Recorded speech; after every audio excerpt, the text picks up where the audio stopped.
So hello guys, welcome to my channel science math wizard. So मैं यहाँ पे एक कोर्स स्टार्ट करने वाला हूँ रिगार्डिंग 12th क्लास मैथ्स। तो ये सीबीएसई बच्चों के लिए बेनिफिशियल रहेगा और ये हमारे जैसे यहाँ पे जेके बोस है उन बच्चों के लिए भी बेनिफिशियल रहेगा।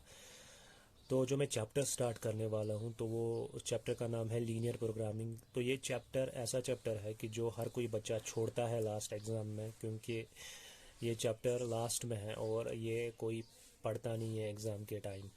तो टाइम नहीं मिलता है, मगर बहुत इजी चैप्टर है और 6 मार्क्स मुफ्त में इसमें दिए गए हैं फॉर जेके बोर्ड स्टूडेंट्स। और फॉर सीबीएसई स्टूडेंट्स इसमें 5 मार्क्स लिखे हैं सिलेबस में, तो ये मुफ्त के 5 मार्क्स 6 मार्क्स होते हैं। तो कोई बच्चा ऐसा होता है जिसका मैथ अच्छा नहीं होता है और वो 5-6 मार्क्स से फेल हो जाता है, तो उस बच्चे के लिए भी ये चैप्टर बहुत बेनिफिशियल है। तो ये चैनल को सब्सक्राइब कीजिए, इस वीडियो को लाइक कीजिए और कमेंट कीजिए। तो हम इस चैप्टर को स्टार्ट करते हैं विदाउट वेस्टिंग एनी टाइम।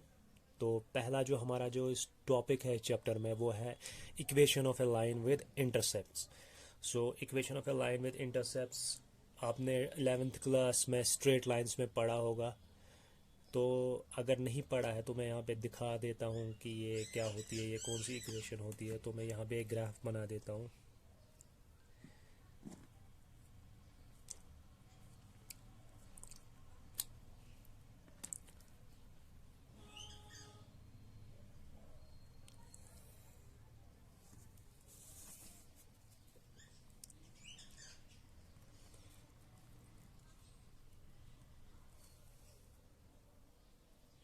तो एक ग्राफ बनाते हैं यहाँ पे।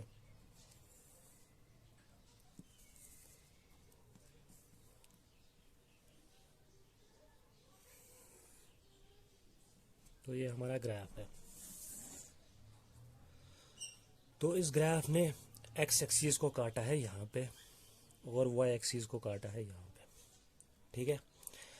तो एक्स एक्सीस पे अगर मैं बात करूँ, फॉर एग्जांपल इसने कितनी डिस्टेंस पे काटा है एक्स एक्सीस पे। फॉर एग्जांपल इसने ए डिस्टेंस पे काटा है एक्स एक्सीस को और बी डिस्टेंस पे काटा है वाई एक्सीस को, ठीक। तो ए डिस्टेंस पे काटा है इसने एक्स एक्सीस को, बी डिस्टेंस पे काटा है इसने वाई एक्सीस को। तो ये जो कोऑर्डिनेट होगा हमारा, तो ये होगा a,0 और जो ये कोऑर्डिनेट होगा वाई एक्सिस पे ये होगा 0,b।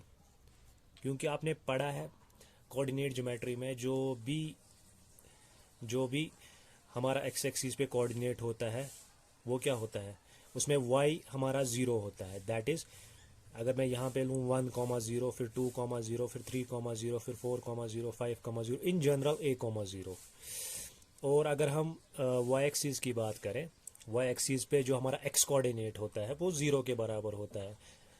तो जैसे 0,1, 0,2, 0,3, 0,4 और इन जनरल 0,b जो मैंने यहाँ पे लिखा। तो इस इक्वेशन जो ये दो एक्स एक्सिस पे काट रहा है एक कोऑर्डिनेट पे और वाई एक्सिस पे काट रहा है और एक कोऑर्डिनेट 0,b बना रहा है, तो इस लाइन की जो इक्वेशन होती है from our chapter straight lines फ्रॉम 11th क्लास, वो इक्वेशन किसके बराबर होती है।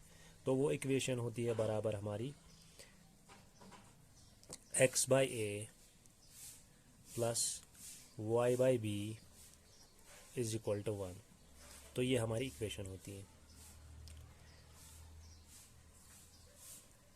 x/a plus y/b is equal to 1। तो हमारी ये इक्वेशन होती है फॉर दैट लाइन जो एक्स एक्सिस पे एक इंटरसेप्ट बनाती है और वाई एक्सिस पे एक इंटरसेप्ट बनाती है। और एक्स एक्सिस पे जो इसका कोऑर्डिनेट होता है वो होता है a,0 और वाई एक्सिस पे 0,b, क्योंकि हमें पता है एक्स एक्सिस पे जो भी कोऑर्डिनेट होता है उसमें वाई कोऑर्डिनेट 0 होता है और एक्स एक्सिस पे जो हम कोऑर्डिनेट लेते हैं वो 1,0, 2,0, 3,0, 4,0 और वाई एक्सिस पे 0,1, 0,2 और इन जनरल अगर मैं बात करूँ एक्स एक्सिस पे a,0 और वाई एक्सिस पे 0,b। तो इतना आपको समझ में आ गया होगा। तो इसकी इक्वेशन जो होती है ये आसान इक्वेशन है, तो मेरे साथ दोहराइए और याद कीजिए इस इक्वेशन को, x by a plus y by b is equal to 1। ठीक, तो ये हमारी पहली इक्वेशन थी। तो इसको हमें प्रूव नहीं करना है यहाँ पे, तो यहाँ पे मैं प्रूव नहीं करवाऊँगा, आपको सिर्फ याद रखनी है। और दूसरी हमारी एक और इक्वेशन होती है, एक और इक्वेशन होती है हमारी दूसरी, तो वो कौन सी होती है?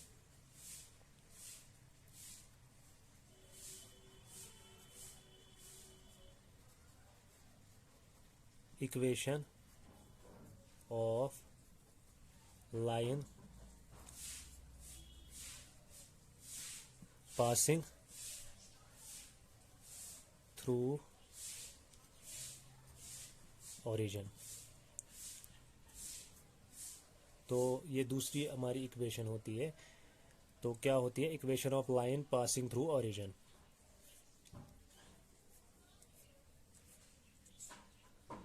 तो ओरिजिन से जो लाइन पास होती है उसकी भी एक इक्वेशन हमारे पास होती है, और जिसको हम बोलते हैं equation of a line passing through origin. तो इस इक्वेशन को, ये इक्वेशन किस लाइन की होती है, तो मैं ये लाइन यहाँ पे बना देता हूँ और इसकी इक्वेशन क्या होती है वो भी मैं बताऊँगा।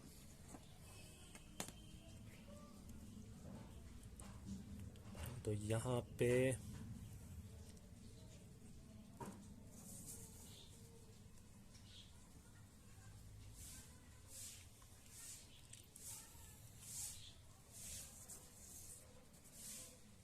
तो एक लाइन जो ओरिजिन से पास हो रही है, तो इस लाइन की जो इक्वेशन होती है जो ओरिजिन से पास हो रही है ये लाइन, तो ये लाइन ओरिजिन से पास हो रही है, तो इस जो ये लाइन होती है इसकी इक्वेशन किसके बराबर होती है?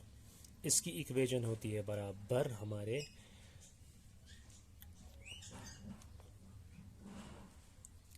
ax plus b y is equal to 0। तो इसके यहाँ पे 0 होता है राइट साइड में, और इक्वेशन होती है ax plus b y is equal to 0। तो हमारी दो इक्वेशंस आ गई यहाँ पे। एक तो हमारी equation of a line with intercepts, और दूसरी इक्वेशन हमारी जो equation of a line passing through origin है वो इक्वेशन। तो दो इक्वेशंस हमारे पास, एक तो इक्वेशन ऑफ ए लाइन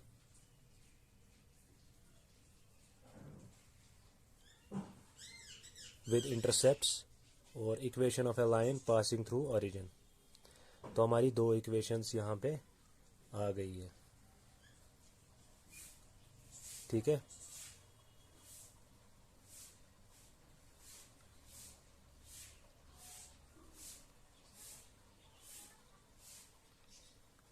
तो थोड़ा सा मैं यहाँ पे कैमरा को थोड़ा फोकस करूँगा ताकि आपको अच्छी तरह से दिखे ये दोनों इक्वेशंस।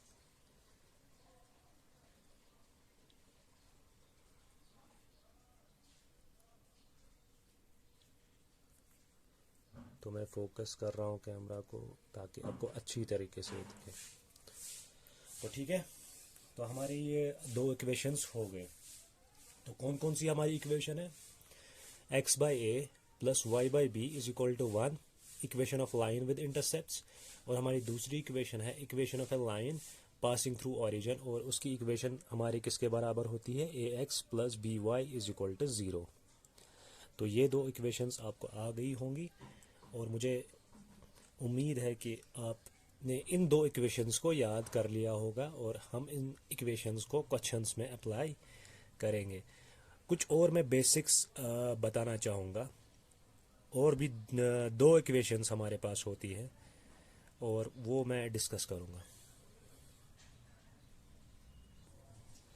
तो हमारी दो इक्वेशंस और होती है, तो उनको मैं डिस्कस करूँगा यहाँ पे। उन दो इक्वेशंस को ज़्यादातर जो टीचर्स होते हैं वो इन दो इक्वेशंस को डिस्कस नहीं करते हैं, बट मैं यहाँ पे डिस्कस करने वाला हूँ इन दो इक्वेशंस को भी, ताकि आपको पूरी तरह से ये मतलब इनका ग्राफ बनाना आ जाए और आपको क्लियर हो जाए। तो इन दो इक्वेशंस, जो दो इक्वेशंस है तो उनको मैं ड्रॉ करता हूँ। इक्वेशन, पहली इक्वेशन है equation of line parallel to x axis. तो ये इक्वेशन क्या होती है, तो लेट अस डिस्कस। जो पैरेलल होती है एक्स एक्सिस के, तो अगर हमें कोई इक्वेशन इस फॉर्म में हो,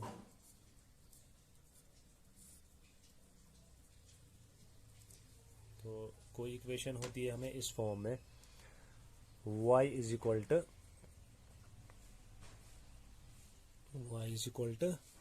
ए। तो y is equal to a हमें दी होगी कोई इक्वेशन, जैसे y is equal to 2, y is equal to 3, y is equal to 4, ऐसे ही कोई इक्वेशन दी होगी, y is equal to 2, y is equal to 3, y is equal to 4। तो ऐसी इक्वेशंस को हम क्या करते हैं काम, जो इक्वेशंस होती है ये पैरेलल होती है y एक्सिस, x एक्सिस के, सॉरी x एक्सिस के पैरेलल होती है ऐसी इक्वेशंस। तो इस इक्वेशंस को कैसे बनाएंगे हम,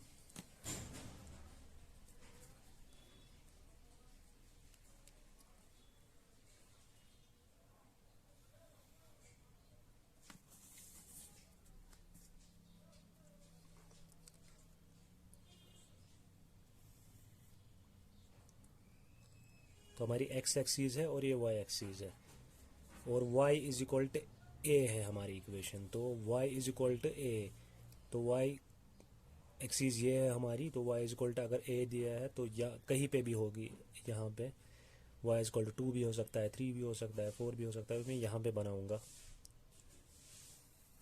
तो जो ये लाइन जो होती है y इज इक्वल टू ए, ये होती है पैरेलल टू एक्स एक्सिस। तो हमारी y इज इक्वल टू ए वाली जो लाइन होती है पैरेलल टू एक्स एक्सिस होती है। और दूसरी हमारी जो इक्वेशन होती है that is equation of line parallel to y axis होती है। तो equation of line parallel to y axis हमारी दूसरी इक्वेशन होती है। तो इसको हम कैसे बनाते हैं, चलो डिस्कस करते हैं। तो मैं बेसिक से पढ़ा रहा हूँ ताकि आपको, किसी ने अगर लीनियर इनइक्वालिटीज़ नहीं पढ़ा होगा 11th क्लास में, तो उसको भी ये समझ आ जाएगा ये चैप्टर। तो मैं बहुत बेसिक से पढ़ा रहा हूँ इस चैप्टर को। तो यहाँ पे किसके बराबर होगा, तो मैं यहाँ पे बना रहा हूँ ये लाइन भी।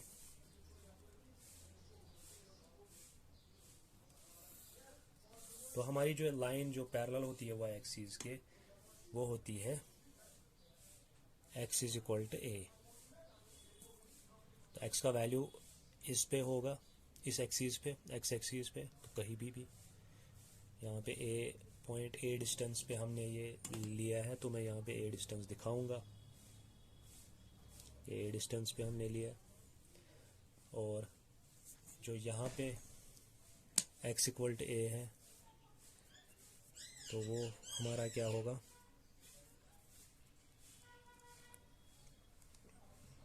तो मैं यहाँ पे बनाऊंगा वो लाइन।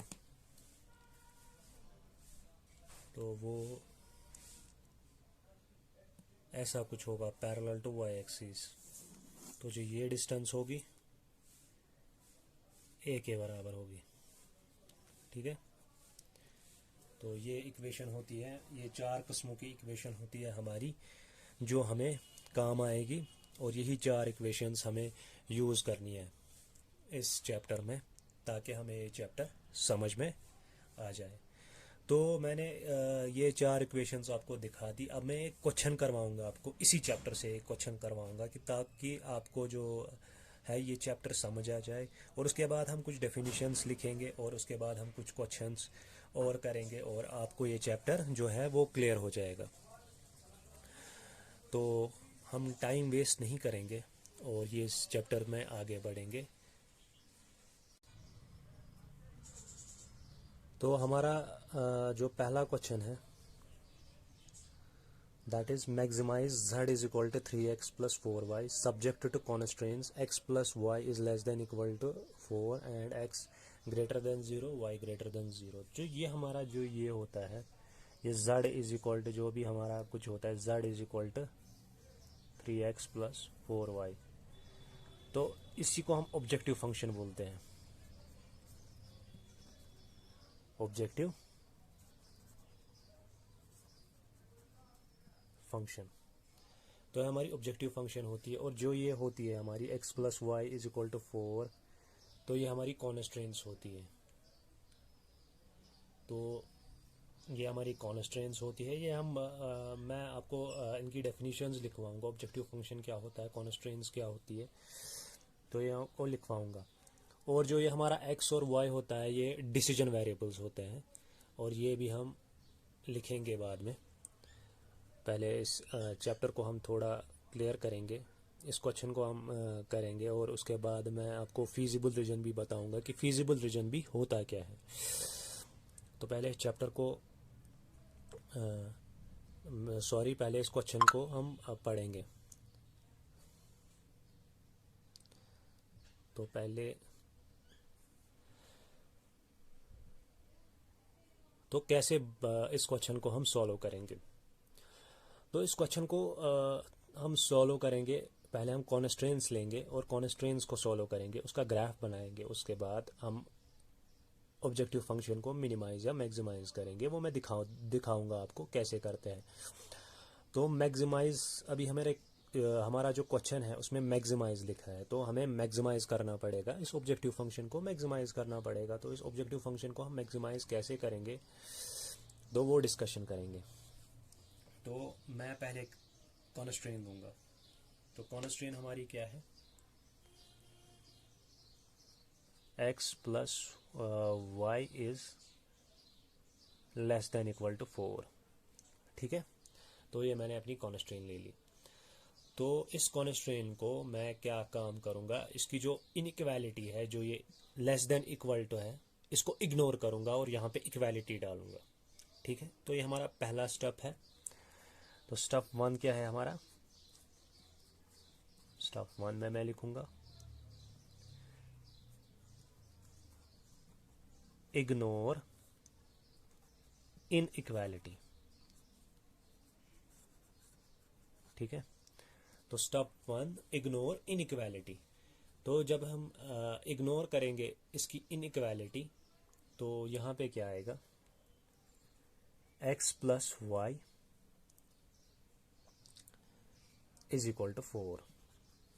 तो इग्नोर इनइक्वालिटी से क्या हो गया, तो ये आ गया 4 के बराबर। याद करो हमने अभी एक इक्वेशन पढ़ी थी डबल इंटरसेप्ट फॉर्म, या इसको इंटरसेप्ट फॉर्म भी बोला जाता है। वो इक्वेशन क्या थी, वो इक्वेशन थी x by a plus y by b is equal to 1। वो इक्वेशन ये थी हमारी जो हमने अभी पढ़ी, कुछ देर पहले मैंने जो पढ़ाई, x by a plus y by b is equal to 1। तो ये हमारी जो ये इक्वेशन हमने पढ़ी। तो इस इक्वेशन को हम क्या करेंगे, इस इक्वेशन को कन्वर्ट करेंगे इंटरसेप्ट फॉर्म में। तो हमारा दूसरा स्टेप क्या रहेगा,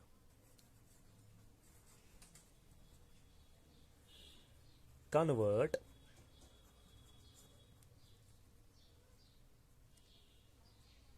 x plus y is equal to 4 into intercept form.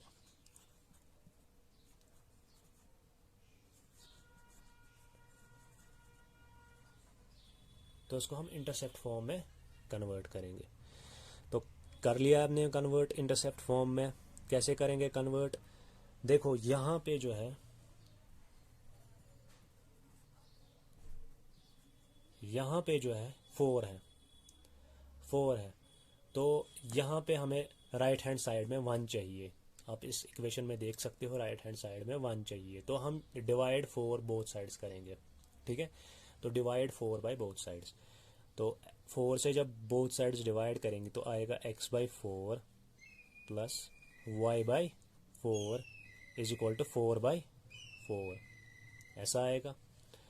तो यहाँ पे 1 आ जाएगा, तो यहाँ पे क्या आ जाएगा, x/4 plus y/4 is equal to 1। तो आ गई, डबल इंटरसेप्ट फॉर्म में आ गई हमारी इक्वेशन। तो डबल इंटरसेप्ट फॉर्म में इक्वेशन जो आ गई हमारी, तो इसको हमें अब प्लॉट करना है। तो हमें यहाँ पे पता चल गया किस फॉर्म में आ गई। अब ये आ गई x/a plus y/b is equal to 1 form में आ गई। और हमारा जो a का वैल्यू है वो 4 के बराबर है और b का वैल्यू वो 4 के बराबर। ठीक है,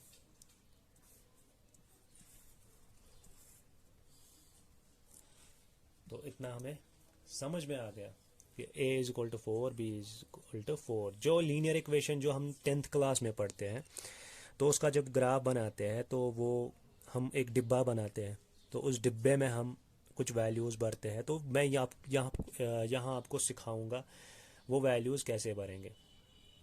तो यहाँ पे एक डिब्बा बनाएंगे,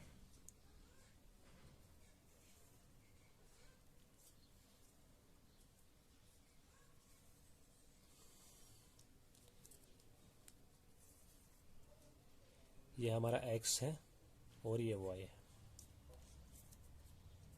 तो डबल इंटरसेप्ट फॉर्म में हमारी जो x कोऑर्डिनेट जो हमारा आया वो 4 के बराबर आया। तो x जब 4 के बराबर आया, तो मैंने पहले ही कहा है, ये जब डबल इंटरसेप्ट फॉर्म की अभी हमने जो पहले इक्वेशन लिखी थी वो कुछ ऐसे थी, हमारी ये लाइन ऐसे थी, और ये a,0 था और ये b,0,b था।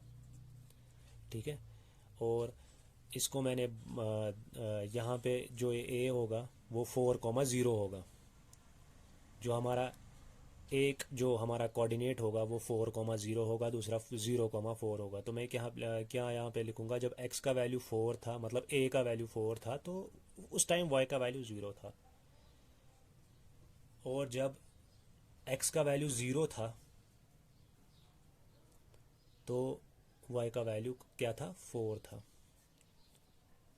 या ऐसे भी आप इसको समझ सकते हो, जो x के नीचे जो है होता है वो इसका वैल्यू होता है, और वो हमारा पहला कोऑर्डिनेट होता है जो x के नीचे होता है, और उस टाइम y 0 के बराबर होता है। तो 4 और y उस टाइम 0 के बराबर, और y के नीचे जो होता है दैट इज़ y कोऑर्डिनेट, उस टाइम y का कुछ वैल्यू होता है दैट इज़ 4, और x 0 के बराबर होता है। तो इसको हम प्लॉट अप करेंगे on graph. So plot the graph हमारा नेक्स्ट स्टेप होगा।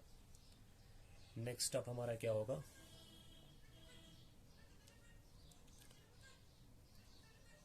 Plot the graph. तो अब हमारा नेक्स्ट स्टेप होगा कि ग्राफ को हम प्लॉट करेंगे। तो step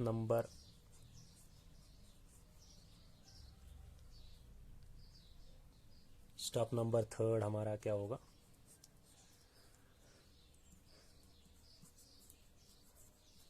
plot the graph. Plot the graph हमारा नेक्स्ट स्टेप होगा।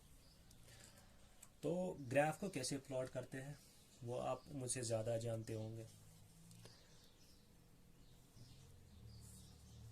तो मैं तो भी सिखाऊंगा। यहाँ पे किसी को नहीं आता है ग्राफ प्लॉट करना, तो यहाँ पे सीख जाएगा। तो एक्स वाई हमने लिया, ये हमें निकला था स्टेप नंबर 2 में 4,0, 0,4, ये हमें निकला था स्टेप 2 में। तो इस ग्राफ को हम प्लॉट करेंगे। तो इस ग्राफ को हम प्लॉट करेंगे।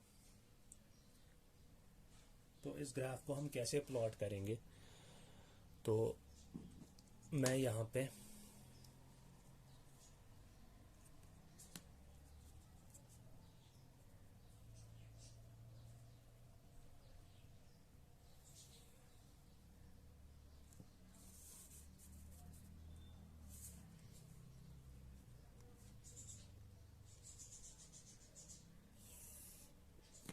तो यहाँ पे मैंने एक्स एक्सीज और वाई एक्सीज ली इसको प्लॉट करने के लिए। एक्स एक्सीज और वाई एक्सीज मैंने ली। तो एक्स एक्सीस पे मुझे जाना है 4, तो मैं यहाँ पे स्केल दूंगा 1 2 3 और 4 सेंटीमीटर।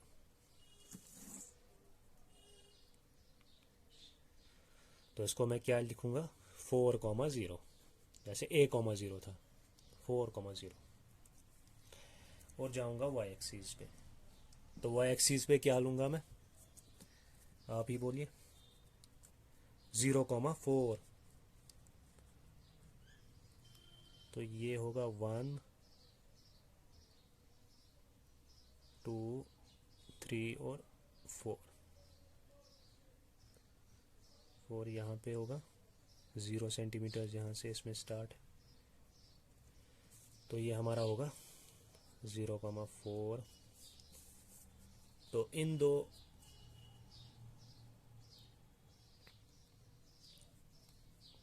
को हम मिलाएंगे तो हमारा ग्राफ आ जाएगा। तो आ गया हमारा ग्राफ, इसमें कोई प्रॉब्लम नहीं होगी। तो हमारा ग्राफ आ गया। तो जो हमारा ग्राफ आ गया दैट इज़ 0,4 और 4,0 का ग्राफ आ गया। तो मैंने आपको दिखा दिया ये ग्राफ।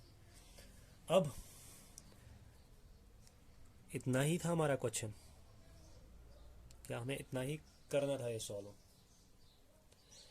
तो इतना ही हमें सॉल्व नहीं करना है।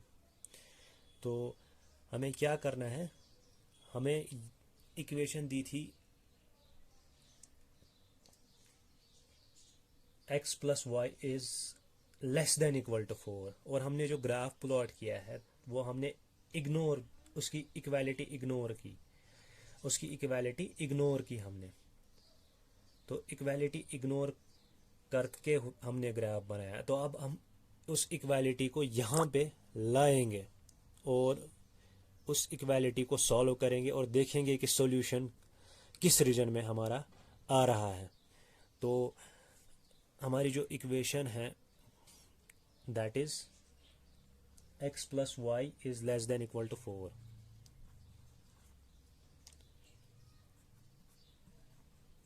तो ये हमारी इक्वेशन। तो इसको सॉल्व करते हैं। तो हम कैसे देखें कि इसका सॉल्यूशन किस तरफ है? तो इस लाइन के, तो ये लाइन यहाँ पे है, मैं आपको स्केल से दिखाऊंगा। ये लाइन यहाँ पे है ऐसे, या तो इस तरफ सॉल्यूशन होंगे नीचे की तरफ ऐसे, या तो ऊपर की तरफ सॉल्यूशन होंगे, या तो इस तरफ सॉल्यूशन होंगे या तो नीचे की तरफ सॉल्यूशन होंगे, इस लाइन के नीचे की तरफ। मतलब अगर मैं यहाँ पे पेन रखूँ यहाँ पे इस लाइन के बदले, या तो पेन के इस डायरेक्शन में सॉल्यूशन होंगे या तो पेन के ऊपर वाले डायरेक्शन में सॉल्यूशन होंगे। ठीक है, तो दोनों डायरेक्शन से सॉल्यूशन हो सकते हैं। तो हम निकाले कैसे कि किस डायरेक्शन से सॉल्यूशन है? तो हम एक सॉल्यूशन इसमें पुट करेंगे और अगर वो सॉल्यूशन इसको सेटिस्फाई करेगा तो हम समझ जाएंगे अगर वो सॉल्यूशन इसको सेटिस्फाई करेगा तो हम समझ जाएंगे कि वही इसका सॉल्यूशन है। तो ईजीएस्ट वे होता है कि नीचे वाले सॉल्यूशंस को हम पुट करें, जो ये वाला सॉल्यूशन पॉइंट होता है, कोऑर्डिनेट होता है, नीचे वाला कोऑर्डिनेट हम इसमें पुट करें। जैसे ये हमारा 0,0 है, ओरिजिन हमारा 0,0 होता है, और ये हमारा 1,0 है, ये हमारा 2,0 है, और ये हमारा 3,0 है, और इस तरफ हमारे ये वैल्यूज़ हैं 0,0 1,0 2,0 3,0, और यहाँ से हमारा 0,1 है फॉर एग्ज़ाम्पल, और हमारा 0,2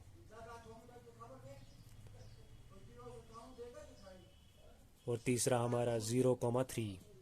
तो इस तरफ से ये वाले हैं। और अगर मैं उस तरफ से बात करूं, उस तरफ से कौन कौन से है हमारा, इस तरफ से है 5,0 6,0 7,0 और 0,5। तो ऐसे वाले हमारे उस तरफ से हैं और इस तरफ से ऐसे वाले। ठीक है। तो हम पुट करेंगे, सबसे इजीएस्ट होता है हमारा इस तरफ वाला, जो नीचे वाला होता है। या तो इस तरफ से सॉल्यूशंस होंगे या तो इस तरफ से सॉल्यूशंस होंगे, लाइन के उस तरफ से, ठीक है। तो हम 0,0 पहले पुट करेंगे, क्योंकि इस तरफ वाले के सॉल्यूशंस में 0,0 है। तो 0,0 जब हम इसमें पुट करेंगे, 0,0 जब इसमें हम पुट करेंगे, तो x का भी वैल्यू 0 है और y का भी वैल्यू 0 है। तो 0 plus 0 is less than equal to 4।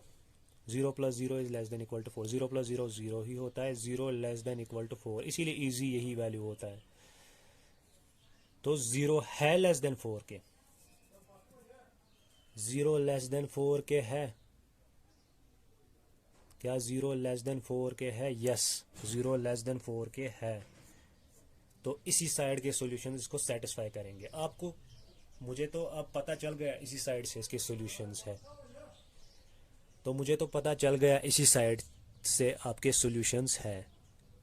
लेकिन आपको समझाने के लिए मैं उस साइड वाला भी एक वैल्यू दूंगा और दिखाऊंगा आपको कि वो वैल्यू ट्रू नहीं होगा। तो ये ट्रू, तो हमें ये तो पता चल गया ये ट्रू है। तो उस साइड का वैल्यू एक देखते हैं। तो वो उस साइड का वैल्यू है 5,0। तो 5,0 देते हैं या 0,5 देते हैं, 0,5 देते हैं, चलो 0,5।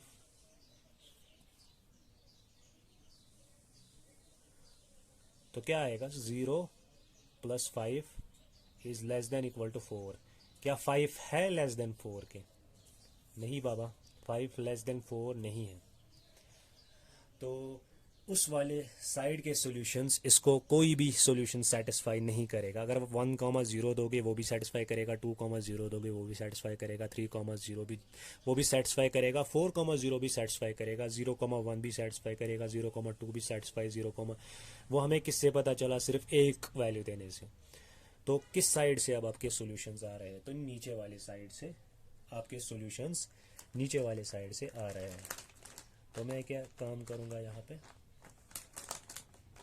नीचे वाले साइड से इसका सॉल्यूशन रीजन बनाऊंगा।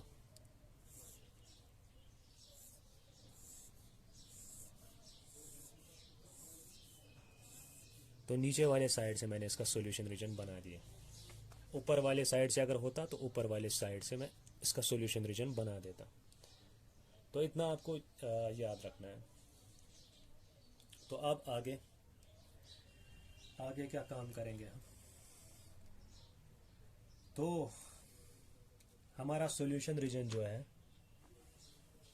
हमारा जो सॉल्यूशन रीजन है, हमारा जो सॉल्यूशन रीजन है, तो वो कौन सा रीजन है? अब जो हमारा फीजिबल रीजन है या सॉल्यूशन रीजन है, वो कौन सा रीजन है हमें? तो वो हमारा जो रीजन है, देखो नीचे की तरफ से आया सॉल्यूशन, और यहाँ पे एक्स एक्सीज है, ये एक्स एक्सीज है हमारी, और ये वाई एक्सीज है। इनके बीच में ये सॉल्यूशन रीजन फंस रहा है, एक्स एक्सीज, वाई एक्सीज और इस लाइन के बीच में। तो एक ट्रायंगल बन रहा है, तो फंस रहा है ना इसी में ये सॉल्यूशन।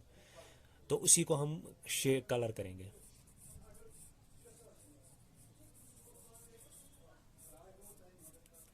तो ये वाला जो रीजन है,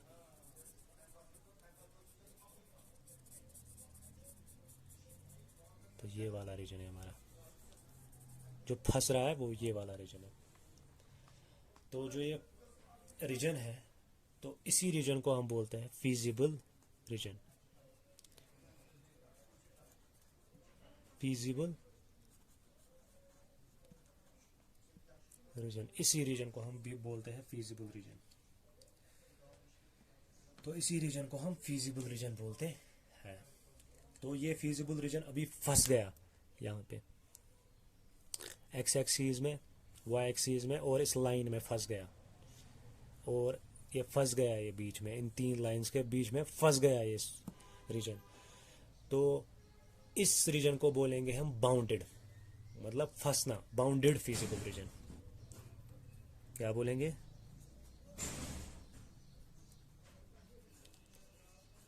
बाउंडेड फीजिबल रीजन। ठीक है। तो इस रीजन को हम बोलेंगे बाउंडेड फीजिबल रीजन। तो जो फीजिबल रीजन होता है उसके कॉर्नर जो होते हैं, बाउंडेड फीजिबल रीजन दो किस्म के होते हैं, अनबाउंडेड और बाउंडेड। अनबाउंडेड में अगले क्वेश्चन में दिखाऊंगा अनबाउंडेड फीजिबल रीजन क्या होता है। और यहाँ पे हम बाउंडेड अभी पढ़ रहे हैं। तो जो बाउंडेड होता है उसके जो कॉर्नर पॉइंट्स होते हैं उन्हीं पे हमें मिनिमाइज करना पड़ता है ऑब्जेक्टिव फंक्शन को, या तो मैक्सिमाइज करना पड़ता है। तो हमें स्टेप 5 क्या है, हमें कॉर्नर पॉइंट्स फाइंड आउट करना। तो स्टेप 5 और कॉर्नर पॉइंट्स पे हमें z का वैल्यू निकालना।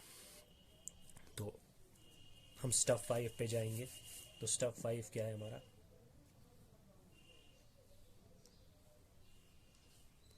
तो स्टेप 5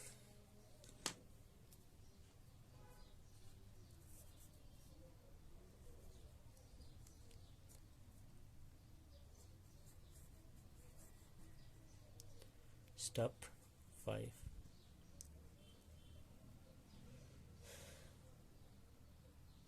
कॉर्नर पॉइंट्स।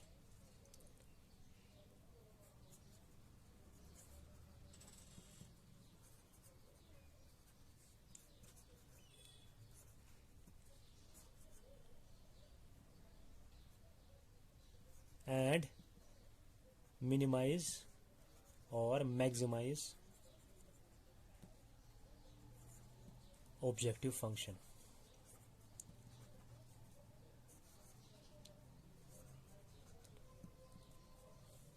एक तो कॉर्नर पॉइंट्स को फाइंड आउट करना और मिनिमाइज और मैक्सिमाइज करना ऑब्जेक्टिव फंक्शन के लिए, ऑब्जेक्टिव फंक्शन को मिनिमाइज करना कॉर्नर पॉइंट्स पे या मैक्सिमाइज करना। ठीक है, ऑब्जेक्टिव फंक्शन को मैक्सिमाइज या मिनिमाइज करना कॉर्नर पॉइंट्स पे, ये हमारा काम है, दिस हमारा टारगेट। तो हमारे कॉर्नर पॉइंट्स कौन कौन से हैं, तो मैं यहाँ पे, तो हमारा जो पहला कॉर्नर पॉइंट है वो यहाँ पे है। इसी रीजन के कॉर्नर्स पे देखो, जो हमारा फीजिबल रीजन है इसके कॉर्नर्स पे देखो। तो ये हमारा पहला कॉर्नर पॉइंट, ये हमारा दूसरा कॉर्नर पॉइंट और ये हमारा तीसरा कॉर्नर पॉइंट। तो कौन कौन सा है हमारा, 0,0, 5,0 और 0,5। तो ये 3 कॉर्नर पॉइंट्स हमारे पास हैं। तो मैं इसका अब यहाँ पे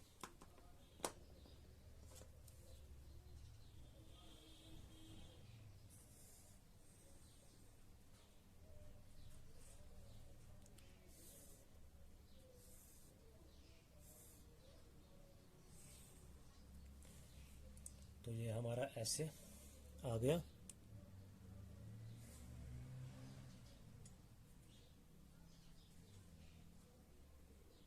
तो पहला कॉर्नर पॉइंट 0,0, दूसरा 4,0,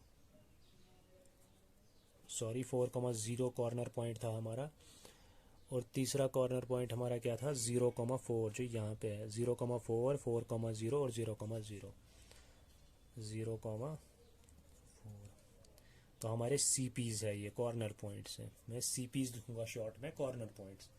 और हमारी जो ऑब्जेक्टिव फंक्शन है वो हमें पहले दी गई थी, z इज इक्वल टू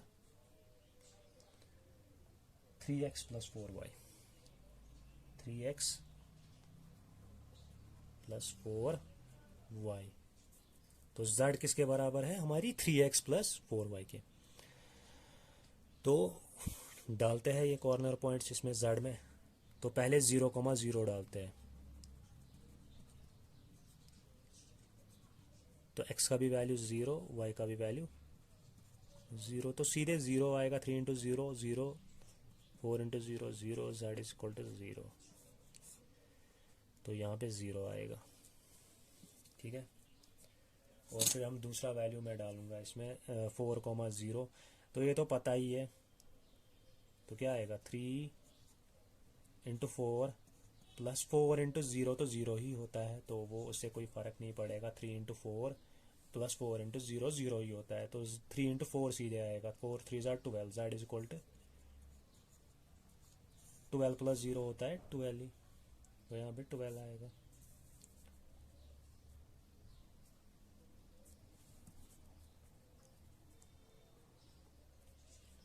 तो यहाँ पे 12 आएगा, आ गया, तो 12 भी आ गया।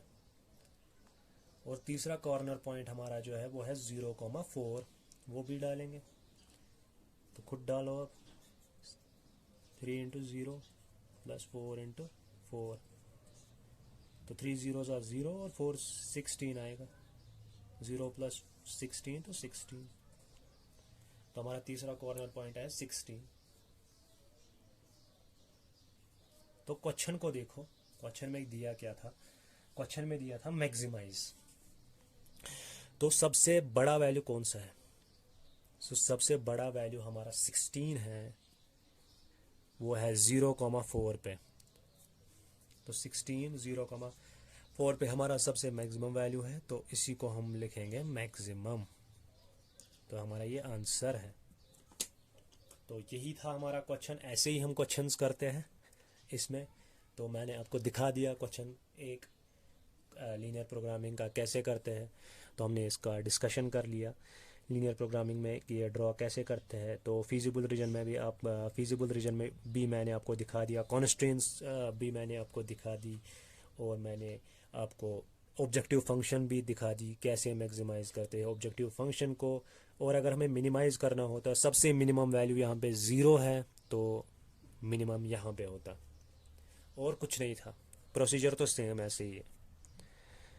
तो अब हम और क्वेश्चंस डिस्कस करेंगे, या पहले हम इनकी डेफिनेशंस लिखेंगे, पहले डेफिनेशंस, ताकि आपका चैप्टर जो है वो क्लियर हो जाए।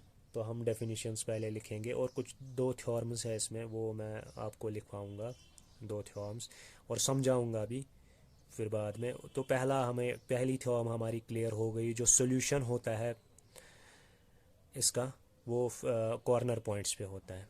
जो भी सॉल्यूशन होता है वो कॉर्नर पॉइंट्स पे होता है, वो हमारी पहली थ्योरम है। और दूसरी थ्योरम हमारी अनबाउंडेड रीजन के लिए है, वो मैं दिखाऊंगा। तो हम पहले कुछ डेफिनेशंस यहाँ पे डिस्कस करेंगे। तो जो कुछ डेफिनेशंस है वो मैं आपको यहाँ पे दिखा रहा हूँ अब, क्योंकि हमारा जो क्वेश्चन है वो क्लियर हो चुका है, और हमें पता चल गया है कि ऑब्जेक्टिव फंक्शन क्या है, कॉन्स्ट्रेंट्स क्या है, लीनियर प्रोग्रामिंग में हम करते क्या है, और डिसीजन वेरिएबल्स में भी आपको मैं अभी बताऊंगा डिसीजन वेरिएबल्स। बाकी फिजिबल सॉल्यूशन, फिजिबल रीजन, वो भी मैंने दिखा दिया है फिजिबल रीजन क्या होता है। ठीक है, तो डिस्कस मैं करूंगा इसको। तो पहले हमारा ऑप्टिमाइजेशन प्रॉब्लम्स, जो भी प्रॉब्लम्स है हमारी जिनमें हमें मैक्सिमाइज करना पड़ता है या मिनिमाइज करना पड़ता है, या तो मैक्सिमाइज करना पड़ता है या तो मिनिमाइज करना पड़ता है, तो उन प्रॉब्लम्स को हम बोलते हैं ऑप्टिमाइजिंग प्रॉब्लम्स, या हम बोलते हैं किसी चीज़ को ऑप्टिमाइज करना। ऑप्टिमाइज क्या होता है? ऑप्टिमाइज होता है या तो मैक्सिमाइज करना या तो मिनिमाइज करना। हम मैक्सिमाइज करेंगे क्या और मिनिमाइज करेंगे क्या, क्यों हम इस चैप्टर को पढ़ रहे हैं? जब पहले इसकी जो पुरानी बुक थी उसमें कुछ क्वेश्चंस थे, कुछ वर्ड प्रॉब्लम्स थे, और अगर वो वर्ड प्रॉब्लम्स अभी भी होते तो आपको समझ आ जाता हम मैक्सिमाइज और मिनिमाइज क्यों करते हैं। तो हम मैक्सिमाइज और मिनिमाइज, मैं आपको तो भी बताऊंगा यहाँ पे हम मैक्सिमाइज और मिनिमाइज क्यों करते हैं। क्योंकि हमें अगर किसी इंडस्ट्री में हम कल को जाएंगे और या कहीं और जाएंगे, तो वहाँ पे हमारा जो बेसिक मकसद होगा वो हमारा होगा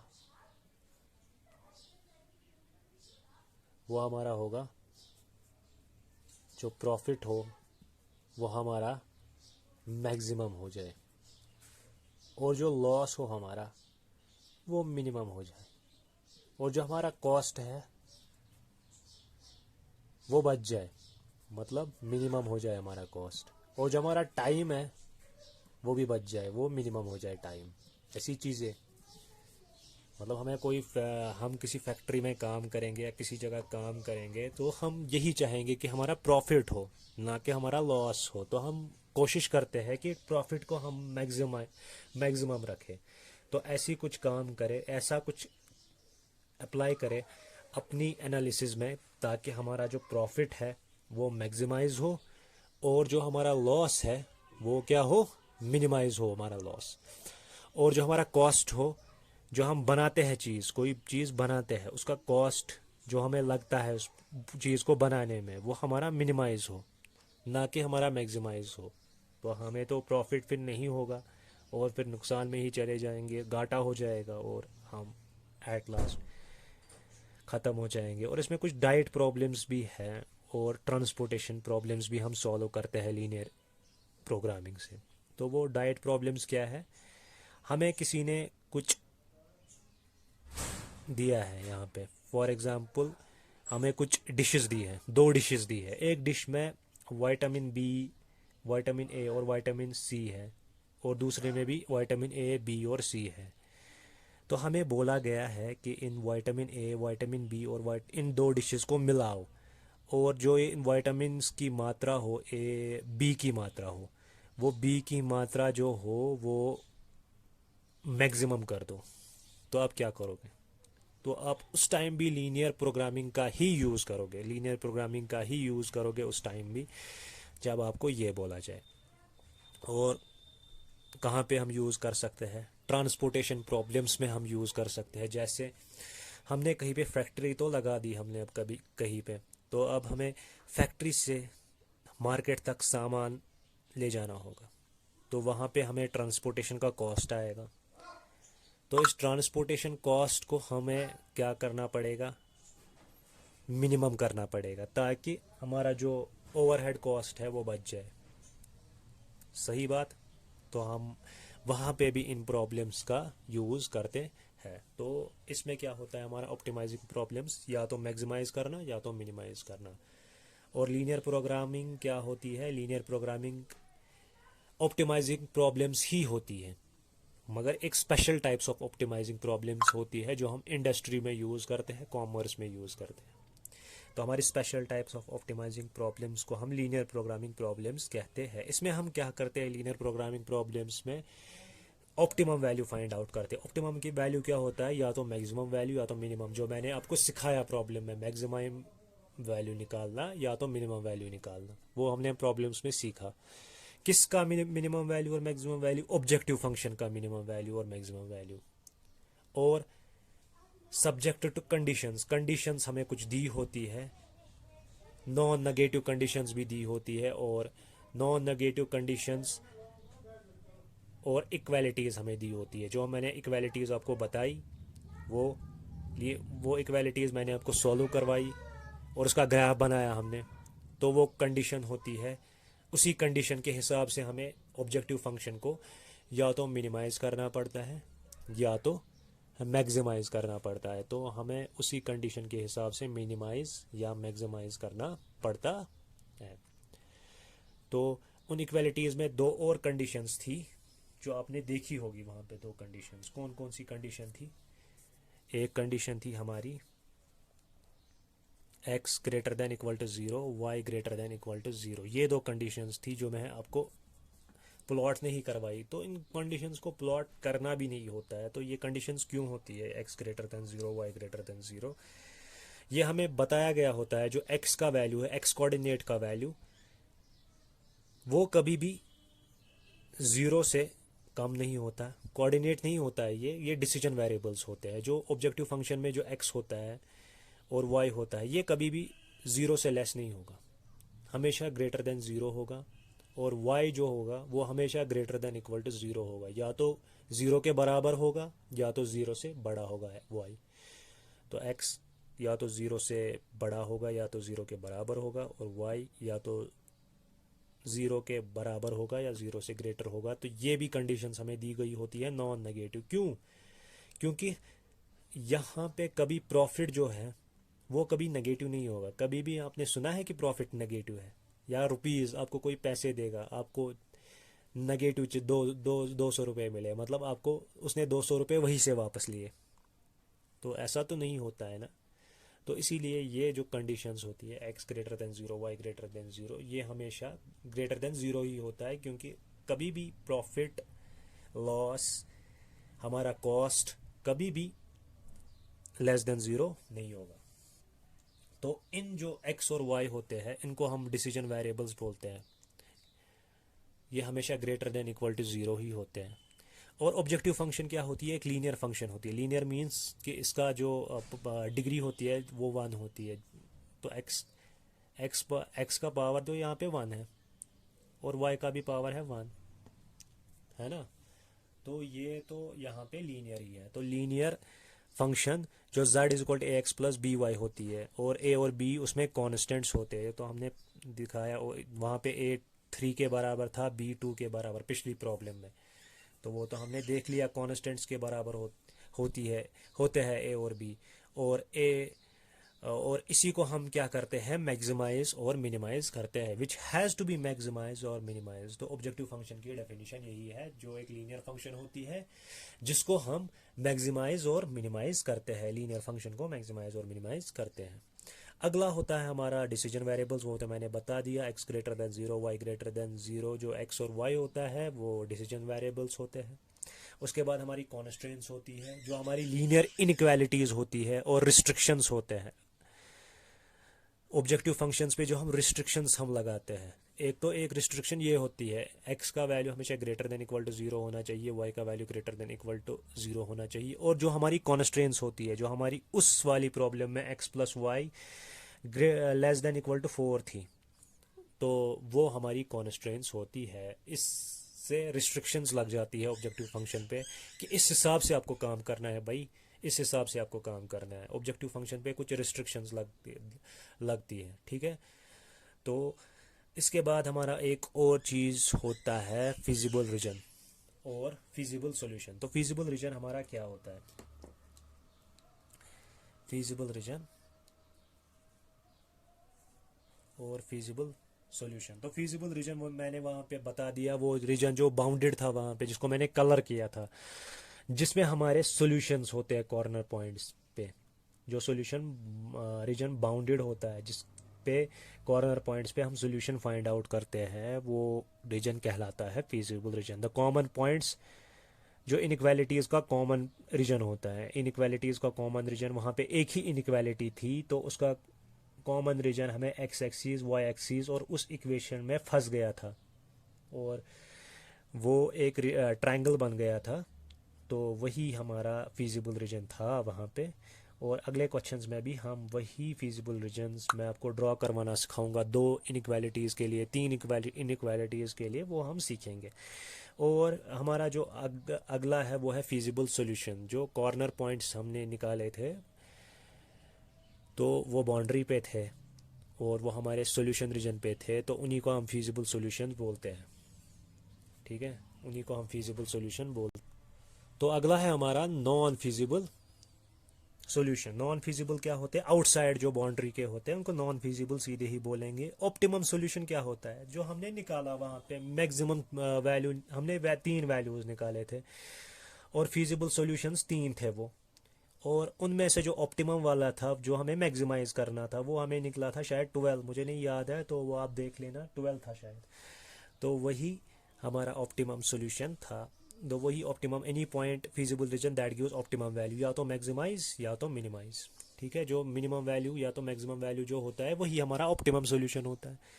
और थ्योरम 1 हमें क्या कहती है? अगर आर हमारा फिजिबल रीजन है और जेड हमारी ऑब्जेक्टिव फंक्शन है, तो z का जो ऑप्टिमम वैल्यू है वो हमेशा होता है, हमेशा हमेशा हमारा कॉर्नर पॉइंट्स पे होता है। CPs जो मैंने लिखा है ये कॉर्नर पॉइंट्स है, वो हमेशा कहाँ पे अलाई करता है? CPs पे, कॉर्नर पॉइंट्स पे हमारा अलाई करता है। और हमारी थ्योरम 2 क्या कहती है? थ्योरम 2 हमें यही कहती है कि अगर R बाउंडेड हो, वहाँ पे हमें बाउंडेड ही लिखा, मतलब जो हमने पहला क्वेश्चन किया था वहाँ पे बाउंडेड ही आया था हमारा। तो अगर वो बाउंडेड है तो उसका दोनों जो मिनिमम वैल्यू है मैक्सिमम वैल्यू है वो होता है, और वो कहाँ पे होता है? कॉर्नर पॉइंट्स पे होता है। और अगर रीजन अनबाउंडेड निकले, जो हम अगले क्वेश्चंस में देखेंगे, अगर रीजन अनबाउंडेड निकलेगा तो क्या होगा? तो एग्जिस्ट तब भी कॉर्नर पॉइंट्स पे ही करेगा, मगर एग्जिस्ट कर भी सकता है, नहीं भी कर सकता है। अगर एग्जिस्ट करेगा कॉर्नर पॉइंट्स पे करेगा, और अगर एग्जिस्ट कैसे देखें हम कि एग्जिस्ट करता है कि नहीं करता है, तो दो हमें चीज़ें, अगर हमें मैक्सिमम फाइंड आउट करना होगा तो हम ऑब्जेक्टिव फंक्शन को ग्रेटर देन मैक्सिमम रखेंगे और इसका ग्राफ बनाएंगे। अगर ग्राफ का जो वैल्यू है वो कॉमन आएगा फिजिबल रीजन के साथ, ग्राफ का जो रीजन है वो फिजिबल रीजन के साथ कॉमन आ जाएगा, तो वो फिर उसका मैक्सिमम वैल्यू नहीं होगा। वैसे ही मिनिमम के लिए भी वही कंडीशन है, लेस देन ऑब्जेक्टिव फंक्शन को हम लेस देन मिनिमम वैल्यू रखेंगे। और अगर उसका ग्राफ ऑब्जेक्टिव फंक्शन उसका ग्राफ फिजिबल रीजन से कॉमन अगर आता है तो हमारा सोल्यूशन नहीं होगा, और अगर फिजिबल रीजन से अनकॉमन होगा ऑब्जेक्टिव फंक्शन का ग्राफ, तो हमारा सोल्यूशन वो होगा। इसका कोई पॉइंट कॉमन नहीं होना चाहिए, तो ये कंडीशन है। तो वो हम देखेंगे अगले क्वेश्चंस में, आपको सिखाऊंगा वहाँ पे और बताऊंगा कि थ्योरम 2 हमने यहाँ पे यूज़ किया है। तो आपको फिक्र करने की कोई बात नहीं है, यहाँ पे थ्योरम 2 अभी हमने देखी नहीं है पूरी, तो हम देखेंगे क्वेश्चंस में। तो मैंने इसीलिए पहले क्वेश्चन दिखाया ताकि आपको फिजिबल सॉल्यूशंस पता चले, फिजिबल रीजन पता चले, लीनियर प्रोग्रामिंग क्या होती है, ऑब्जेक्टिव फंक्शन क्या होता है, वो सारा कुछ आपको उस क्वेश्चन से ही पता चल गया। और फिर मैंने आप डेफिनेशंस दिखाई और आपको ये डेफिनेशंस मक्खन की तरह क्लियर हो गई होगी। तो कोई बात नहीं, तो हम अब आगे बढ़ेंगे और कुछ और क्वेश्चंस डिस्कस यहाँ पे करेंगे। Hope you are enjoying the video. थोड़ा सा रिफ़्रेश हो गया हूँ मैं अब, मैं थोड़ा सा रिफ़्रेश हो गया हूँ और अब हम अगला क्वेश्चन स्टार्ट करेंगे। तो अगला क्वेश्चन क्या है, z is equal to 5x plus 3y, और हमारी जो कॉन्स्ट्रेंट है पहली वाली 3x plus 5y is less than 15, 5x plus 2y is less than equal to 10, x greater than equal to 0, y greater than equal to 0। मैं question number 3 दिखा रहा हूँ, 2 आप खुद ट्राई करना, अगर नहीं आया तो मैं कमेंट कर देना, तो मैं वो भी दिखा दूंगा। तो मैंने ये क्वेश्चन इसलिए उठाया क्योंकि इस क्वेश्चन में थोड़ा बहुत हम डिस्कस करेंगे कि क्या है। दो यहाँ पे दो इनइक्वालिटीज़ हैं और दो इनइक्वालिटीज़ को हमें सॉल्व करना है, और दो इनइक्वालिटीज़ को सॉल्व करना भी बहुत इजी है। तो कैसे करेंगे तो डिस्कस करेंगे। मैं अब स्टेप्स में नहीं लिखूंगा क्योंकि मैंने अभी स्टेप्स आपको दिखाए थे कि कैसे हम इस इक्वेशंस को कन्वर्ट करते हैं, तो अब मैं वो स्टेप्स फिर से नहीं दिखाऊंगा। और यहाँ पे जो ये x greater then 0, y greater then 0 मैंने पहले ही कहा है, ये हमें ड्रॉ नहीं करना होता है, ये हमें कुछ रेस्ट्रिक्शंस होती है कि x का वैल्यू हमेशा ग्रेटर देन 0 होना चाहिए और y का वैल्यू हमेशा ग्रेटर देन 0 होना चाहिए। तो हमारा जो क्वेश्चन है 3x plus 5y is less than 15, तो स्टार्ट करते हैं ये क्वेश्चन। तो पहले हम पहली वाली कंस्ट्रेंट लेंगे,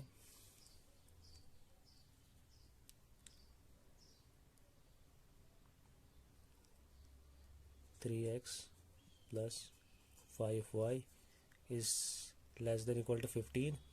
अब हम इग्नोर करेंगे इसकी इनइक्वालिटी। इनइक्वालिटी करने के बाद जो हमें मिलेगा वो क्या होगा, वो क्या होगा 3x plus 5y is equal to 15। अब हमें 1 चाहिए राइट हैंड साइड में, x by a plus y by b is equal to 1 form में इसको लाने के लिए। तो करो 15 से डिवाइड करो बोथ साइड्स, तो 3x by 15 plus 5y by 15 is equal to 15 by 15।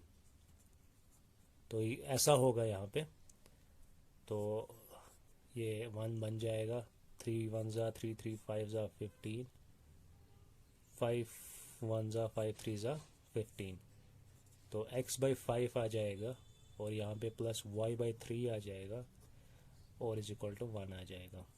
तो ये हमारी यहाँ से पहली कॉन्स्ट्रेंट इंटरसेप्ट फॉर्म में आ गई, x/5 plus y/3 is equal to 1।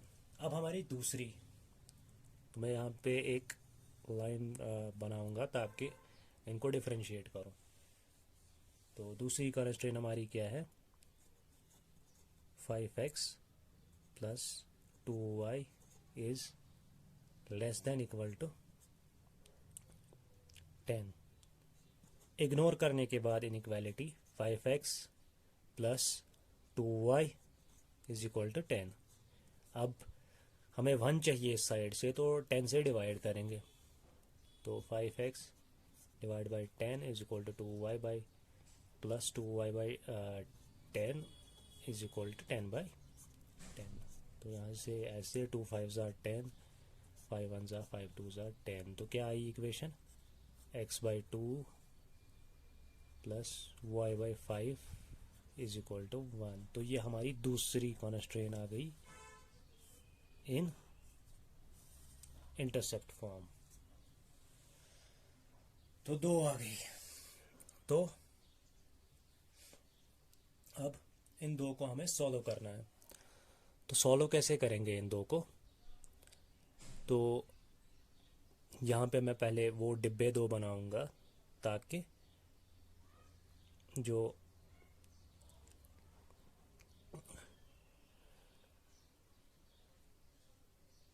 इनके जो सॉल्यूशंस है, जो इनका ग्राफ है, वो हम इजीली बना पाए।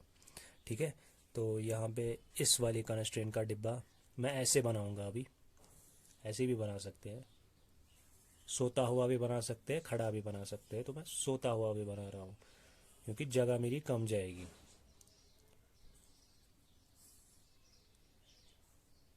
तो ये x है, ये y है। पिछले क्वेश्चन में मैंने खड़ा बनाया था, तो वैसे भी बना सकते हैं, x और y। ठीक है, तो यहाँ पे आ गया ये। अब बात करते हैं कि यहाँ पे करना क्या है। तो x का वैल्यू जब मैंने इस कॉन्स्ट्रेंट में 5 दिया, तो y का वैल्यू क्या आया, 0। तो x का वैल्यू जब 5 आया तो y का क्या था, 0। और y का वैल्यू जब 3 आया तो x का क्या था, 0। तो ये तो यहाँ पे x का वैल्यू जब 2 आया तो यहाँ पे y का वैल्यू 0। और y का वैल्यू जब क्या आया, y का वैल्यू क्या आया,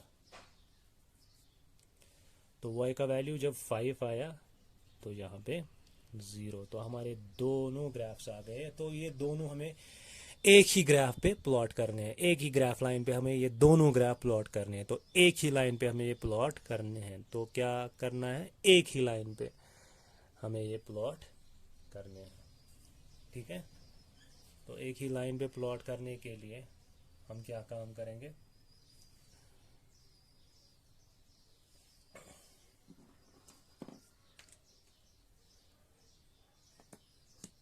तो मैं ये लूँगा स्केल और इसको प्लॉट करूँगा एक ही लाइन पे।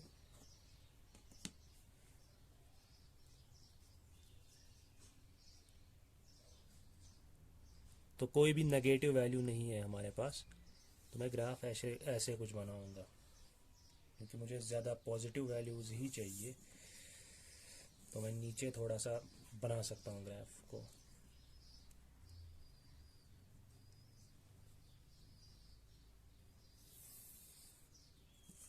तो ये आ गया हमारा ग्राफ।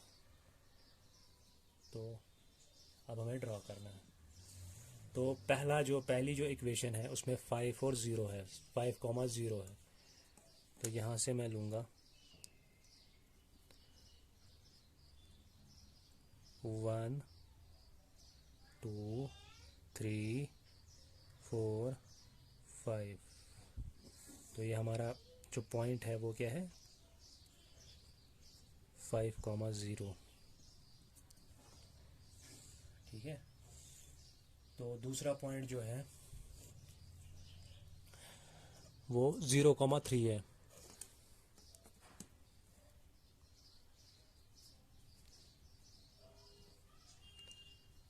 वन 2 3।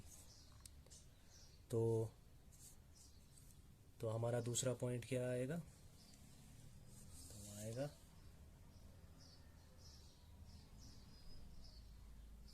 0,3। तो ये मैंने दोनों पॉइंट्स लिख लिए।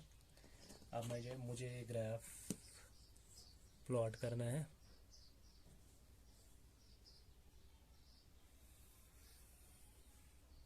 तो ये आ गया, ये प्लॉट करके मैंने बना दिया ये। तो इतना ही हमारा प्रोसीजर है। अभी हम पहले दूसरा ग्राफ ड्रॉ करेंगे।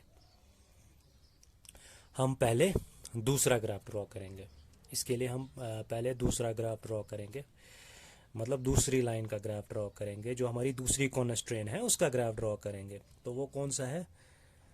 वो हम किसी और कलर से ड्रॉ करेंगे, क्योंकि यहाँ पे वो डिफरेंशिएट फिर नहीं होगा और फिर हम प्रॉब्लम में फंस जाएंगे। तो मैं ये बना रहा हूँ दूसरे किसी कलर से।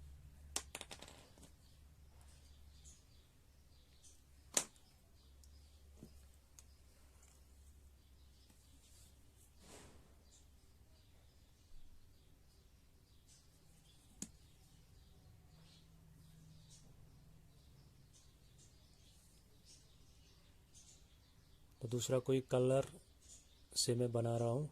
तो पहला पॉइंट है हमारा 2,0 और दूसरा है 0,5। तो बना दो।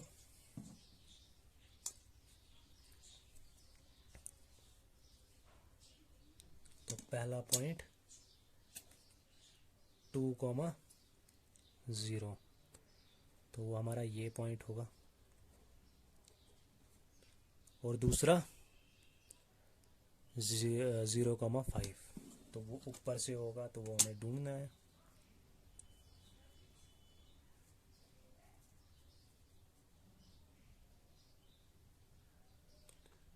तो ये 4 होगा, 0,4 और 0,5 यहाँ पे होगा। तो बन गया ये पॉइंट भी। तो अब इसको प्लॉट करते हैं।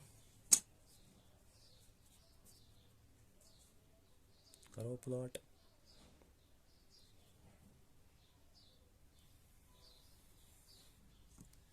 तो ये हमारा डिफरेंशिएट हो गया उस ग्राफ से, ये वाली लाइन। तो अब हमारा प्रोसीजर इतना ही था फाइंड आउट करने का, कि यही तक था हमारा प्रोसीजर। तो ऐसा नहीं है। तो हमें, जो मैंने आपको सिखाया था कि हमें सॉल्यूशन देखना है किस साइड से है, तो हम दोनों लाइंस के लिए सॉल्यूशन देखेंगे किस साइड से है। तो पहली कॉन्स्ट्रेंट हम लेंगे। पहली कॉन्स्ट्रेंट क्या है हमारी? पहली कॉन्स्ट्रेंट है हमारी 3x + 5y is less than equal to 15। तो यही हमारी कॉन्स्ट्रेंट है। तो हम या तो ये पिंक लाइन जो है इसके इस साइड से सॉल्यूशन होगा, या तो ऊपर वाले साइड से सॉल्यूशन होगा। तो या तो इस साइड से सॉल्यूशन, या तो ऊपर वाले साइड से सॉल्यूशन। तो इसको टेस्ट करने के लिए हम नीचे वाला एक सॉल्यूशन इस पे पुट करेंगे। नीचे वाला एक पॉइंट पुट करेंगे। जैसे हमारा नीचे वाला एक पॉइंट है, इसके नीचे वाला साइड जो है उसमें एक पॉइंट है, वो है 0,0। तो वहाँ पे मैंने दिखाया था कि यही पॉइंट हम पुट करते हैं, क्योंकि ये इजी होता है।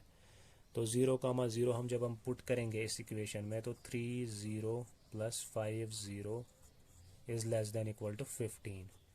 तो यहाँ पे 0 + 0 आएगा, वो 0 ही होता है। तो 0 is less than equal to 15। क्या 0 है लेस देन 15 के? हाँ जी हाँ। तो ये ट्रू है। तो ये तो हमारा ट्रू है। तो सॉल्यूशन इसी साइड से होगा, इस वाली लाइन का। तो मैं ये थोड़ा सा इसमें सॉल्यूशन ड्रॉ करूँगा इस वाले साइड से। तो एक इस वाले साइड से मैं सॉल्यूशन ड्रॉ करूँगा इस पिंक वाली लाइन का। तो पिंक वाली लाइन का यहाँ से सॉल्यूशन है।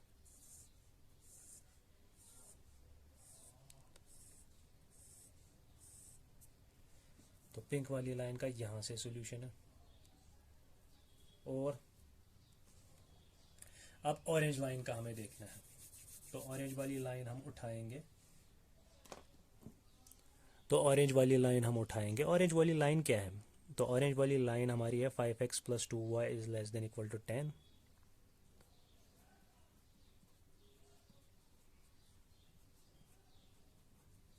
तो इसमें हम यही 0,0 या तो इस साइड से सॉल्यूशंस होंगे या तो ऊपर वाले साइड से सॉल्यूशंस होंगे। तो इस साइड से अगर होंगे तो 0,0 इसको सेटिस्फाई करेगा। तो 0,0 हम सीधे इसमें वैल्यू डाल देंगे। तो 5 × 0 + 2 × 0 is less than equal to 10। तो क्या आएगा? 0 is less than equal to 10। 0 है लेस देन 10 के? यस। तो ये भी हमारा ट्रू आ गया।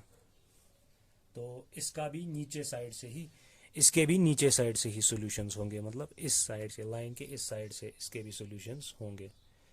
तो कैसे ड्रॉ करेंगे ये सॉल्यूशंस? तो दिखाता हूं मैं।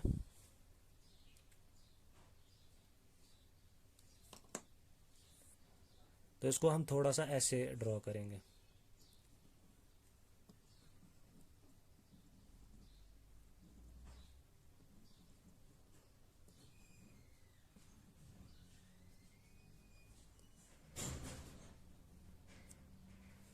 तो आपको कुछ कॉमन रीजन दिख रहा है इन दो के बीच में? मुझे तो बहुत सारा रीजन दिख रहा है। ये वाला रीजन जो ग्रीन और इस ब्लैक को कॉमन है, ग्रीन और इस ब्लैक का कॉमन जो रीजन है वो ये वाला है। बट हमारी ये एक्स एक्सीज है, जो मैंने पिछले क्वेश्चन में भी दिखाया, हमारी ये एक्स एक्सीज है, ये वाई एक्सीज है, और इन दो लाइंस का कॉमन ये भी है। तो जो हमारा रीजन है वो बाउंड हो गया। तो वो कौन सा रीजन है? तो वो हमारा ये वाला रीजन है, जिसको मैं यहाँ पे कलर करूँगा।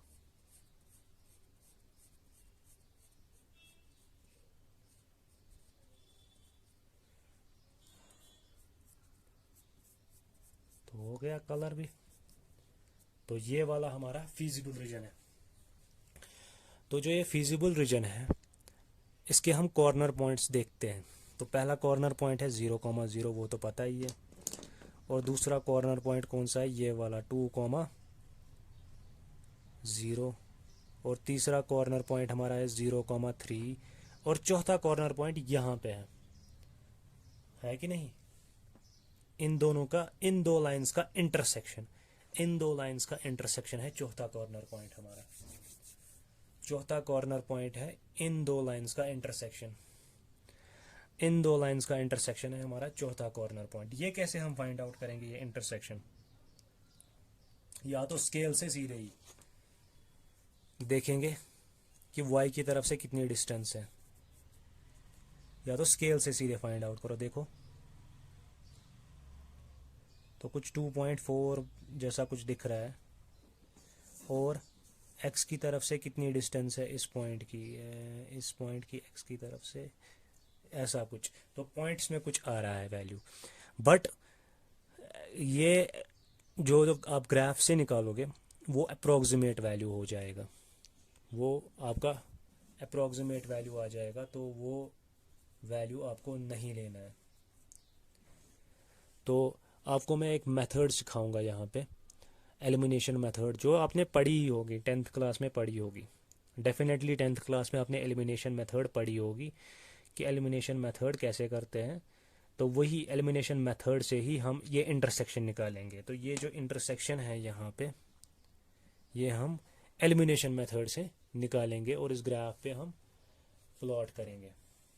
ठीक है, तो ये एलिमिनेशन मेथड से हम निकालेंगे और इस ग्राफ पे हम प्लॉट करेंगे। ठीक है, तो जो इंटरसेक्शन है वो हम एलिमिनेशन मेथड से निकालेंगे और इस ग्राफ पे हम प्लॉट करेंगे। तो चलो ठीक है, करते हैं।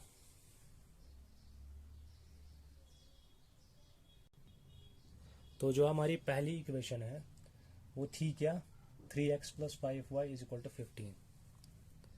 3x + 5y = 15। और दूसरी इक्वेशन हमारी क्या थी?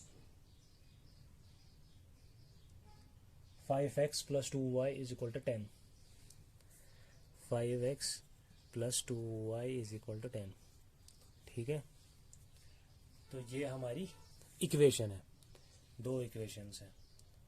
तो या तो हमें x को एलिमिनेट करना है, कोई भी मेथड लगा सकते हो, सब्स्टिट्यूशन लगा दो, एलिमिनेशन लगा दो, कोई भी method, substitution, elimination, cross multiplication, दो तीन मेथड्स हैं, मगर एलिमिनेशन सबसे इजी मेथड है। तो इसको कैसे करते हैं, एक वेरिएबल को एलिमिनेट करते हैं, या तो x को एलिमिनेट करते हैं या तो y को। यहाँ पे ये 3 है और ये 5 है, तो 3 में से 5 काटो तो 2x बचता है, तो ये एलिमिनेट नहीं होगा। 5 में से 2 काटो तो 3y बचता है, तो ये दो इक्वेशंस में से कोई भी वेरिएबल एलिमिनेट नहीं होगा। तो हमें मल्टीप्लाई करना पड़ेगा किसी भी इक्वेशन को कुछ, ताकि वो एलिमिनेट हो जाए। फिर अगर हम ऊपर वाली इक्वेशन को क्या करें, 2 से मल्टीप्लाई करें, किससे करें, मल्टीप्लाई बाय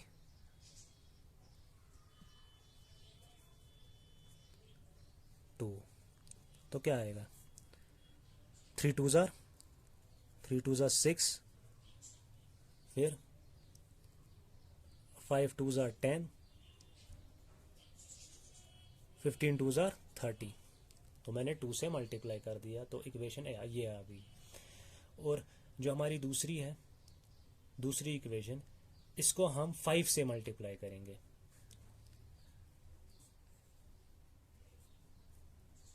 देखो मुझे मिला क्या, ये अपने दिमाग से आपको ये मल्टीप्लाई करना होगा।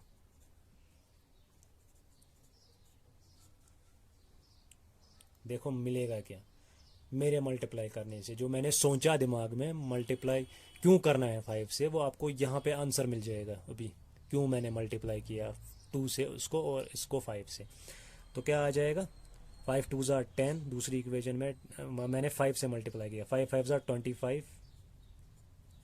25x, 5 2 ज़ार 10 प्लस 10y, 5 2 ज़ार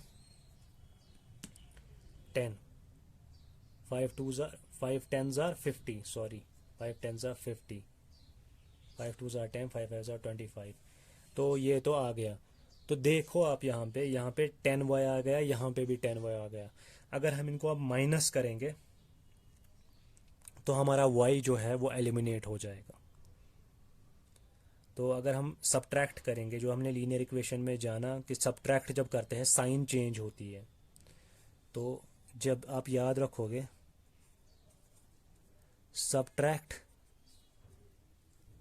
अगर करते हैं तो साइन चेंज होती है, और जब ऐड करते हैं तो नो साइन चेंज नहीं होती है। तो यहाँ पे हमें सब्ट्रैक्ट करना पड़ेगा, क्यों, देखो तो यहाँ पे जब मैं सब्ट्रैक्ट करूँगा तो इसकी साइन चेंज हो जाएगी 25 की, तो माइनस आ जाएगा। और यहाँ पे जो ये प्लस है ये साइन चेंज हो जाएगी और माइनस बन जाएगी। और यहाँ पे जो ये प्लस साइन है, क्योंकि आपको पता है जब कोई साइन नहीं होती है तो प्लस होती है, तो यहाँ पे भी माइनस आ जाएगा। तो क्या आएगा यहाँ पे, प्लस 10y और माइनस 10y कटेगा, तो वेरिएबल तो ख़त्म हो गया। 6 में से 25 कटेगा। तो यहाँ पे मैं एक और रूल दिखाऊंगा आपको। टीचर्स ने कहा होगा कि प्लस और माइनस माइनस होता है, सॉरी प्लस माइनस माइनस होता है और माइनस माइनस प्लस होता है। ऐसा पॉसिबल नहीं है। एडिशन में तो बिल्कुल भी नहीं ऐसा पॉसिबल है। मल्टीप्लिकेशन में कह सकते हैं प्लस और माइनस माइनस होता है, और माइनस और माइनस प्लस होता है, और प्लस प्लस होता है। ये मल्टीप्लिकेशन और डिवाइड में हम कह सकते हैं, बट एडिशन में ऐसा पॉसिबल नहीं है। तो एडिशन में हम कैसे करें, तो एडिशन और सब्ट्रैक्शन में हम कैसे करते हैं, देखो जैसे मेरे पास एक यहाँ पे है -25 -6, माइनस वाला जो है उसको आप मान लो कि वो कर्जा है, वो आप पे कर्जा है माइनस वाला। क्या मानोगे उसको, कर्जा है मेरे ऊपर माइनस वाला। और जो प्लस वाला है उसको मान लो वो क्या है, प्रॉफिट है आपका, ठीक है, वो क्या है, आपने जीता है, प्रॉफिट है आपके पास। तो -25 -6 मतलब कर्जे के 25 रुपये, कर्जे के 6 रुपये, तो कर्जे के 31 रुपीज़। ठीक है, तो ऐसे आपको प्लस करना है, प्लस माइनस। और मेरे पास एक और यहाँ पे है, जैसे 6x में से 25 काटना है मुझे। 6 तो मेरा प्लस में है और 25 मेरा माइनस में है। तो यहाँ पे मेरे जीते हुए मतलब मेरा प्रॉफिट है 6 और जो कर्जा है -25 है। तो क्या होगा, मैं उसको ये प्रॉफिट दे दूंगा ताकि मेरा कर्जा कम हो जाए। ठीक है, तो क्या बचेगा, 19 बचेगा ना। तो क्या बचेगा, 19, कर्जे का 19 बचेगा मेरे पास, कर्जे का 19। मेरी बात समझ आ रही है, कर्जे का 19 बचेगा। एक और दिखाता हूं, -6 + 3, कर्जे के 6 रुपये, जीते हैं मैंने 3 रुपये, तो ये कर्जा उतारूंगा तो बचे 3 रुपये, मगर वो किसके, कर्जे के 3 रुपये, कर्जे -3। अब -3 + 9, कर्जे के 3 रुपये और जीते मैंने 9 रुपये, क्योंकि प्लस के 9 है, जीते मैंने 9 रुपये। तो क्या आएंगे, जीतने वाले 6 रुपये आएंगे। तो प्लस की साइन हम लिखते नहीं हैं, तो ऐसे ही हम प्लस माइनस करते हैं। तो यहाँ पे मैंने कर लिया है 6x - 25, तो 19 बचता है। यहाँ पे क्या था, कर्जे के 10y और जीते हुए 10y, तो कट जाएगा, सीधे 0 आएगा। 6 में से 25 तो -19, जो मैंने बताया है कैसे आएगा -19, मैंने ये सिखा दिया है आपको। इसलिए वीडियो को पूरा देखा करो, और फिर आपको अगर कन्फ्यूजन होगा तो मैं यहाँ पे हूँ आपका कन्फ्यूजन दूर करने के लिए। तो 6 - 25 = -19x, और यहाँ से क्या बचेगा, = ये तो कट गया, ये तो 0 आ गया, 30 - 50, 30 हमने जीते हुए हैं, कर्जे के है 50 रुपये, तो क्या आएगा, कर्जे के 20 रुपये, तो माइनस माइनस कटेगा, तो क्या आएगा, 19x आएगा बराबर 20 के। तो अगर हम x का वैल्यू फाइंड आउट करें, 19 मल्टीप्लाई में है, यहाँ पे ये डिवाइड में चला जाएगा, तो क्या आएगा, 20/19। तो ये बेसिक, तो इतना क्लियर हो गया। तो x का वैल्यू हमारा 20/19 आता है। तो हमारा y का वैल्यू अब हमें निकालना है। तो किसी भी इक्वेशन में अगर हमें y का वैल्यू चाहिए, तो किसी भी इक्वेशन में आप x का वैल्यू पुट कर दो तो आपको y का वैल्यू मिल जाएगा। तो किसका वैल्यू पुट करना है, x का वैल्यू। तो x का वैल्यू किसी भी इक्वेशन में पुट कर दो। मैं कर रहा हूँ ऊपर वाली। तो 3 × 20/19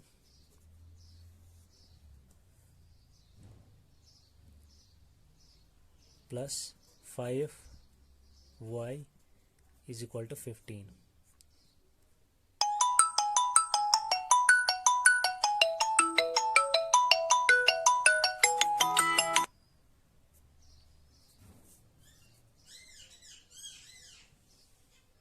तो ये यहाँ पे ये ऐसा आ गया,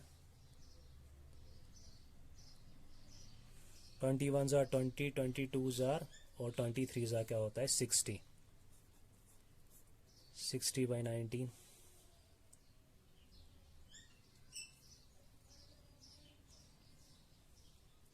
प्लस 5y = 15। तो ये 60/19 हम यहाँ चढ़ाएंगे, यहाँ लेंगे, तो यहाँ लेंगे, इस साइड से लेंगे 60/19 को, तो क्या आ जाएगा हमारा, 5y = 15 - 60/19। तो एलसीएम आता है करना कि मैं सिखाऊं, यहाँ पे इन दो को ऐसे मल्टीप्लाई करो तो क्या आएगा 19, और इसको इसके साथ मल्टीप्लाई करो, 15 × 19 कितना होता है, कैलकुलेटर का यूज़ करो, आपके पास होगा कैलकुलेटर। 15 इंटू 19 कितना होता है? तो 285 आएगा,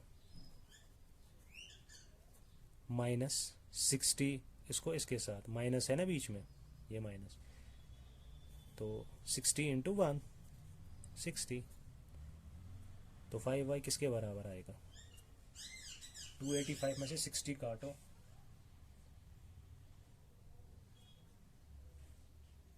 तो 60 कटेगा तो 225 बचेगा, 225/19। अभी 5 है यहाँ पे तो ये डिवाइड में चला जाएगा ये 5, तो y का वैल्यू क्या आएगा? 225/19 इंटू 5, ठीक है, क्योंकि डिवाइड में चला गया 5, फिर डिवाइड में चला गया। 5 1 जार 5, 5 4 जार होता है 20, तो 2 बचता है, 25, 5 5 जार 25, तो y का वैल्यू क्या आएगा? 45/90। तो हमारा x का वैल्यू भी आ गया, y का वैल्यू भी आ गया, तो हमें ये इंटरसेक्शन पॉइंट मिल गया। तो ये पॉइंट क्या होगा? तो हम ग्राफ पे अब इसको प्लॉट करते हैं, 20/19 45/19। तो ये हमारा पॉइंट है, ये वाला पॉइंट, ये वाला पॉइंट 20/19 45/90। तो ये वाला पॉइंट हमें मिल गया जो इंटरसेक्शन थी इनकी। तो कॉर्नर पॉइंट्स हमारे मिल गए हमको हमारे कॉर्नर पॉइंट्स। तो अब हमें सीधे ही इन कॉर्नर पॉइंट्स पे z को मैक्सिमाइज करना है, मिनिमाइज करना है, तो हम अब इजीली कर पाएंगे। तो हम अब मिनिमाइज और मैक्सिमाइज करने जा रहे हैं, तो करते हैं।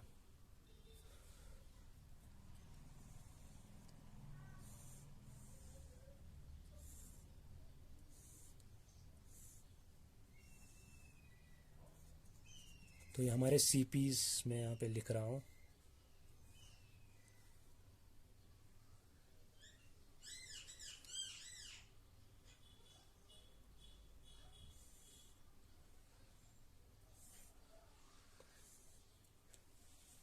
तो हमारे CPs कौन कौन से हैं? अभी 4 कॉर्नर पॉइंट्स हमने निकाले थे। एक हमारा है 0,0, देखते हैं ग्राफ पे। तो कौन कौन सा हमारा कॉर्नर पॉइंट है? एक तो 0,0, 2,0, 0,3 और 20/19 45/19। तो 2,0 0,3, 2,0 0,3 और हमारा है एक 20/19 45/19, 20/19 45/19। आप यहाँ पे देख रहे हो कि कोई भी जो x और y का वैल्यू है वो हमें नेगेटिव नहीं मिला। तो ये रिस्ट्रिक्शंस तो पहले से ही लगी हुई थी कि नेगेटिव वैल्यू कभी आएगा नहीं। तो यहाँ पे प्रूव भी हमने कर दिया क्वेश्चंस में कि नेगेटिव वैल्यू नहीं आ रहा है। तो अगर आपको समझ आ गया तो लाइक कीजिए, कमेंट कीजिए और सब्सक्राइब कीजिए मेरी चैनल को, ताकि आपको सारा ये जो मैथ का कोर्स है वो मिल जाए। तो अब हमारा जो ऑब्जेक्टिव फंक्शन है वो क्या है?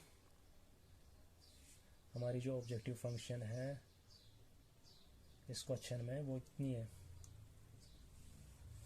वो तो आपको बोलनी है। बताइए, उसको मैक्सिमाइज और मिनिमाइज करते हैं।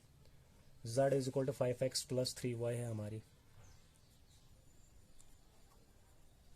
मैं कोई और पेन यहाँ पे यूज़ करूँगा क्योंकि यहाँ पे बहुत जम्बलिंग हो गई है।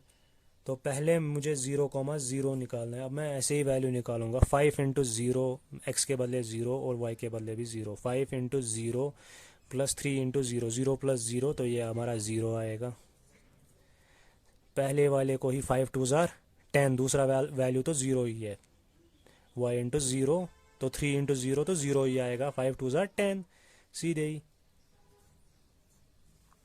तो पहला वाला 0 ही, 5 × 0 0 और प्लस 3 × 3 को 9 हो गया, 9 हो गया यहाँ पे 9।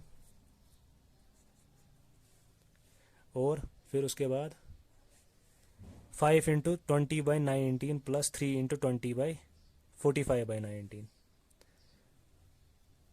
5 इंटू 20/19 प्लस 45, 3 इंटू 45/19, 3 इंटू 45/19, तो क्या आएगा एल्स 5 इंटू 20 कितना होता है, 5 इंटू 20/19 करो, 5 इंटू 20 करो पहले, फिर डिवाइड बाय कर लेना कैलकुलेटर पे 19 से डिवाइड कर लेना, तो क्या आएगा 5.26, 5 इंटू 20 डिवाइडेड बाय 19, तो आएगा 5.26 आएगा वैल्यू। तो यहाँ पे 5.26 आया वैल्यू, प्लस 45 इंटू 3 इंटू 45/19 करना कैलकुलेटर पे, 3 इंटू 45 डिवाइडेड बाय 19, तो 7 पॉइंट कुछ 1 आ रहा है मेरे को। तो आप बताओ, ये इन दो को प्लस करते हैं, 5.26 प्लस 7.1, तो 12.36 आता है कुछ वैल्यू, तो वो लिखते हैं 12.36। तो क्वेश्चन में क्या दिया था, मैक्सिमाइज करने दिया था कि मिनिमाइज करने दिया था, तो हमारा क्वेश्चन में दिया गया था मैक्सिमाइज करने के लिए, तो सीधे ही मैक्सिमम वैल्यू कौन सा है, तो मैक्सिमम वैल्यू हमारा ये है, दैट इज़ ऑन 20/19 एंड 45/19 हमारा मैक्सिमम वैल्यू है। तो ये प्रॉब्लम हमारी सॉल्व हो गई है। तो अगर आपको ये समझ आ गया है तो लाइक कीजिए, कमेंट और सब्सक्राइब करना मत भूलिएगा। तो हमारा ये जो क्वेश्चन है वो कंप्लीट हो चुका है। तो अब हम अगला क्वेश्चन करेंगे। तो अब हमारा अगला क्वेश्चन जो है वो इसके बाद है, वो है z is equal to 3x plus 5y, x plus 3y is greater than equal to 3, x plus y is greater than equal to 2, और x comma y greater than equal to 0। ये तो मैंने पहले ही बताया, डिसीजन वेरिएबल्स है, कभी भी 0 से लेस नहीं होंगे, और हमने ये प्रूव भी किया है। अब इसमें भी हमें ग्राफ बनाना है, और x plus 3y greater than equal to 3 है, और x plus y is greater than equal to 2 है। तो देखते हैं इसका ग्राफ कैसे आएगा। तो पहले मैं इसको करूँगा कन्वर्ट किस में, इंटरसेप्ट फॉर्म में, इन इक्वेशन दो को, और फिर मैं इसका ग्राफ बनाऊँगा जैसे हम करते हैं। तो चलो स्टार्ट करते हैं।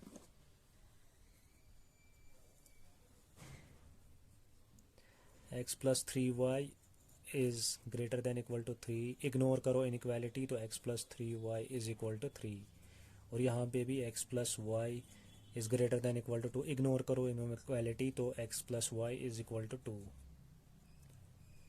तो फिर उसके बाद x प्लस 3y, और इसको 3 से डिवाइड करना है बोथ साइड्स, ताकि 1 ना जाएगा, x by 3 plus 3y by 3 is equal to 3/3, और यहाँ पे क्या आएगा x by 2 plus y by 2 is equal to 2/2। तो मैं सीधे ही लिखूंगा, यहाँ पे 3 कटेगा, तो क्या आएगा, तो आएगा x by 3 plus y by 1 is equal to 1, x by 2 plus y by 2 is equal to 1। तो ये दो इक्वेशंस हमें मिल गई, तो इनको रखते हैं सेफ अपनी जगह। तो इनके लिए वो डिब्बा बनाते हैं,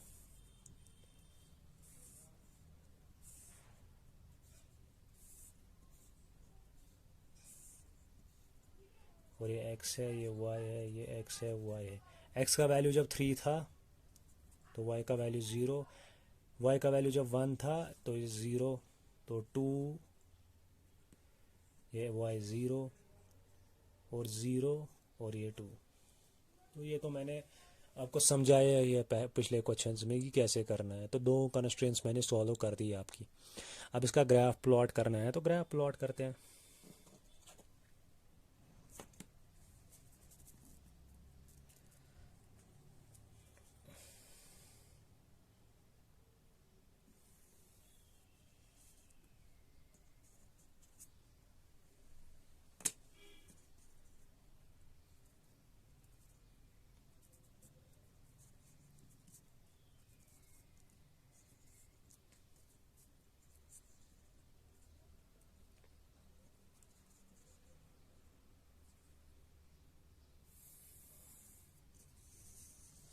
तो आ गया।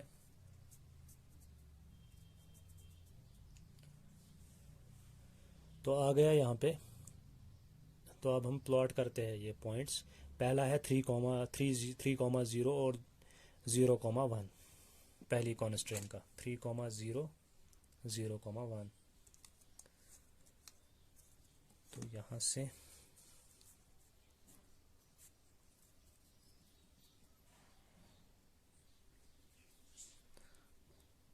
वन, टू और 3,0 और दूसरा वाला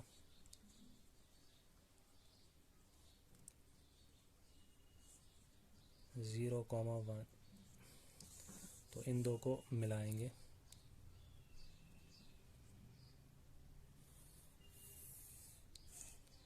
तो दूसरी लाइन में दूसरे कलर से बनाऊंगा ताकि आपको समझ आ जाए, ये डिफरेंशिएट कर पाओ आप। 3,0 और 0,1 पॉइंट तो आ गया। अब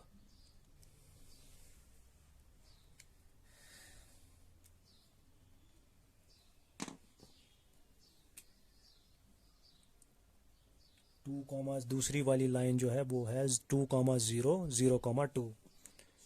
तो 2 तो हमने पहले यहाँ पे है, 2,0 और 0,2 हम लेंगे।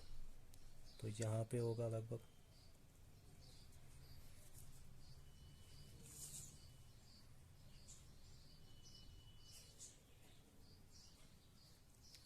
तो इन लाइंस को प्लॉट करेंगे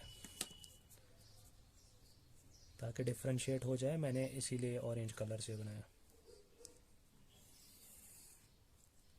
तो जो पिंक कलर वाली जो लाइन है, पिंक कलर वाली जो लाइन है और ऑरेंज कलर वाली जो लाइन है, उसके हमें सॉल्यूशंस फाइंड आउट करने हैं कि किस रीजन में सॉल्यूशंस है, नीचे की तरफ या ऊपर की तरफ। ये तो पता है। पिंक अगर हम देखें तो पिंक के नीचे की तरफ या तो पिंक के ऊपर की तरफ सॉल्यूशंस होंगे, या तो ऑरेंज के ऊपर की तरफ ऑरेंज के नीचे की तरफ। तो वो कैसे फाइंड आउट करते हैं? हम कॉन्स्ट्रेंट लेते हैं। पहली वाली लेते हैं, पिंक वाली कॉन्स्ट्रेंट। पिंक वाली कॉन्स्ट्रेंट क्या है? x plus 3y is greater than equal to 3। तो हम कौन सा वैल्यू देते हैं? जो मैंने सिखाया है आपको, ओरिजिन का वैल्यू देते हैं, नीचे साइड का वैल्यू देते हैं, मतलब ओरिजिन का वैल्यू देते हैं। अगर इसने इसको सेटिस्फाई किया तो वही की तरफ से सॉल्यूशंस है, अगर नहीं किया तो ऊपर की साइड से सॉल्यूशंस है। तो x का वैल्यू है 0 plus 3 into 0 greater than equal to 3। तो 0 प्लस 0, ओरिजिन का वैल्यू मैंने 0,0 दे दिया।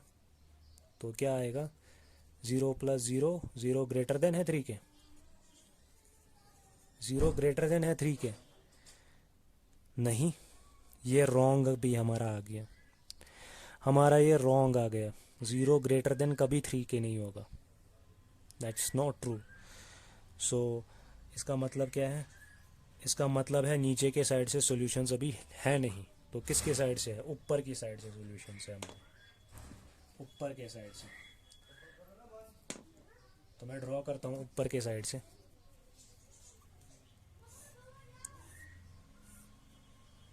पिंक लाइन के ऊपर के साइड से। तो आ गए ऊपर के साइड से सॉल्यूशंस। अब ऑरेंज लाइन है। ऑरेंज लाइन क्या दी हुई है हमें? तो ऑरेंज लाइन हमें दी हुई है x plus y is greater than equal to 2। इसमें भी हम ओरिजिन का ही वैल्यू डालेंगे। ऑरेंज लाइन में भी देखेंगे ओरिजिन की तरफ से क्या आएगा।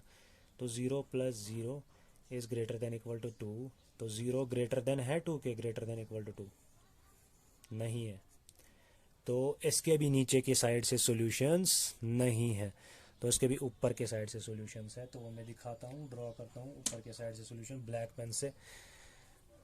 तो और ऑरेंज के ऊपर के साइड से ऐसे ऐसे ऐसे ऐसे ऐसे ऐसे ऐसे ऐसे ऐसे ऐसे। तो कोई कॉमन रीजन आ रहा है इन दो के बीच में? कोई कॉमन रीजन आ रहा है? कोई कॉमन रीजन आ रहा है? मुझे लग रहा है कि आ रहा है एक कॉमन रीजन।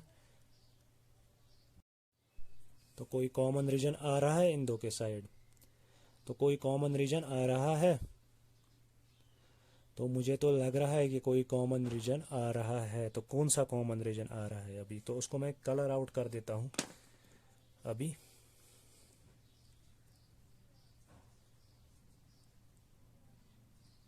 तो ये वाला रीजन,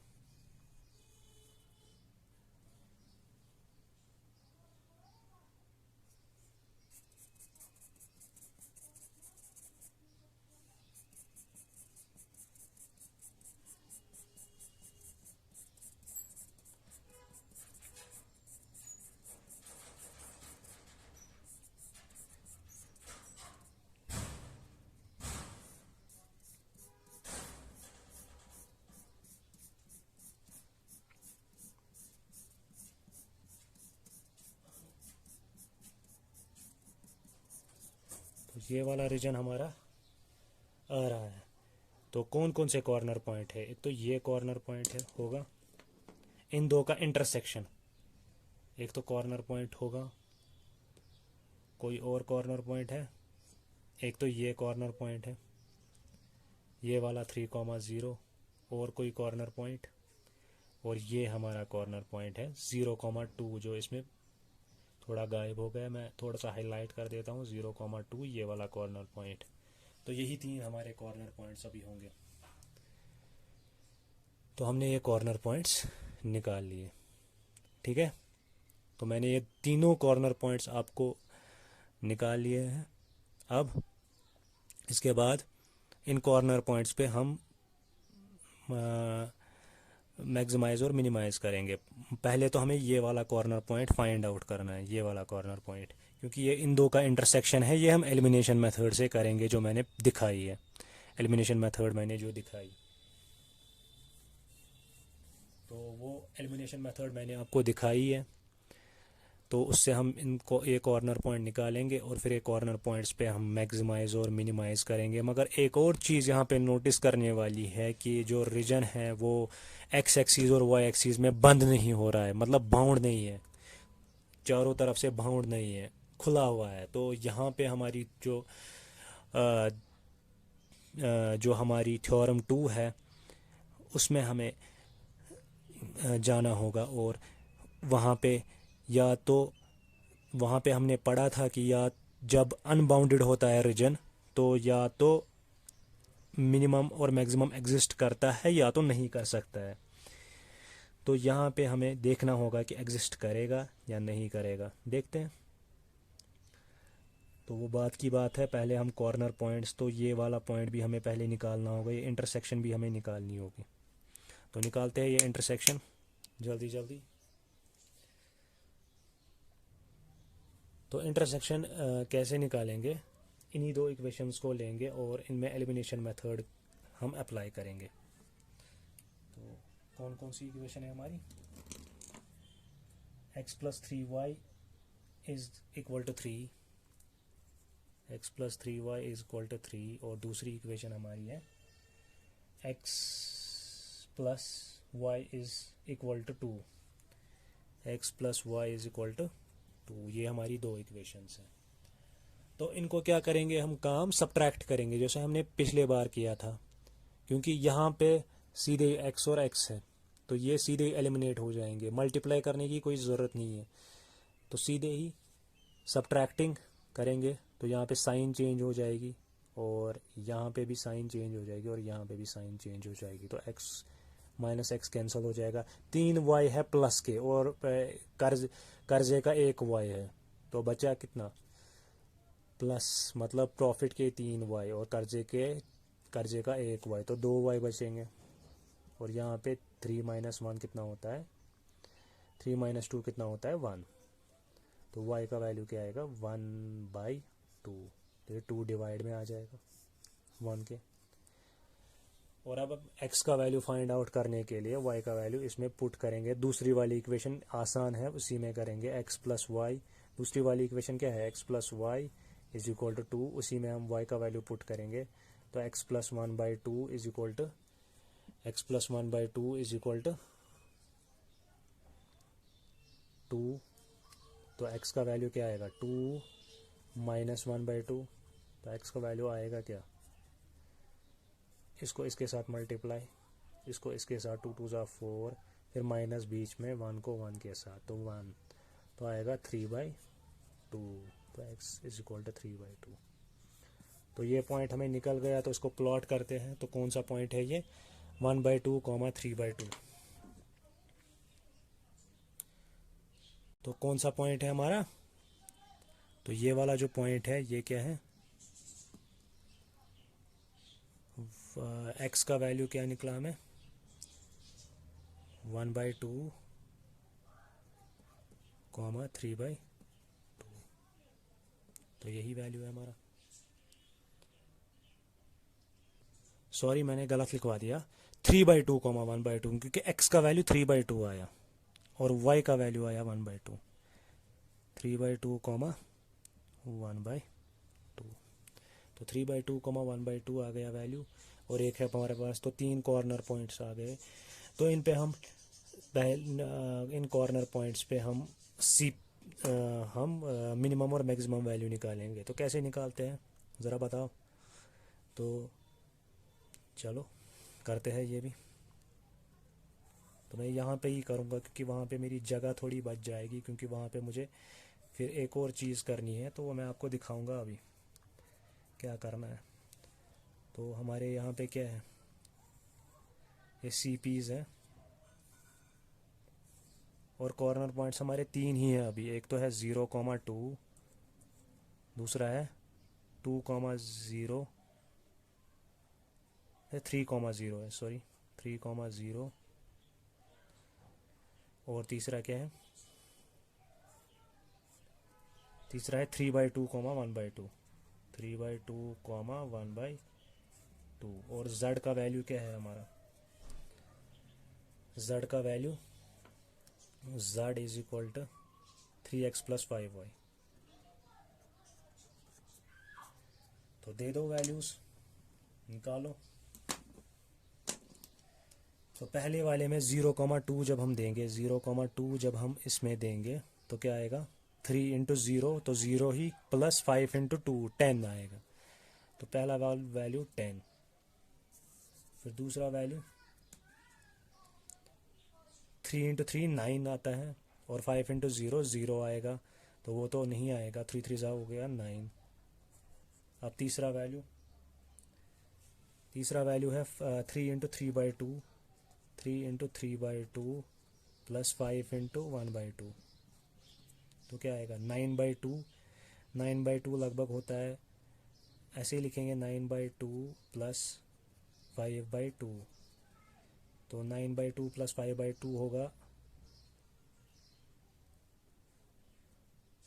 क्योंकि यहाँ पे डिनोमिनेटर सेम है तो एक ही बार लिखेंगे सीधे उनको प्लस ऊपर वालों को।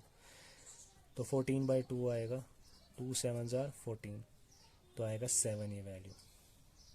तो हमें क्वेश्चन में दिया क्या था, मिनिमाइज करना था, हमें क्वेश्चन में मिनिमाइज करने के लिए बोला था। तो मिनिमम वैल्यू कौन सा है हमारा, 7 है। क्या मिनिमम वैल्यू हमारा 7 है, हो भी सकता है नहीं भी हो सकता है। जैसे मैंने वहाँ पे थ्योरम पढ़ाई थी, अगर रीजन अनबाउंडेड हो तो मिनिमम वैल्यू हो भी सकता है और मैक्सिमम वैल्यू हो भी सकता है और नहीं भी हो सकता है। कब हो सकता है, तो हम वो टेस्ट करेंगे पहले, होगा कि नहीं होगा, वो हमें टेस्ट करना है। तो कैसे टेस्ट करेंगे, तो चलते हैं।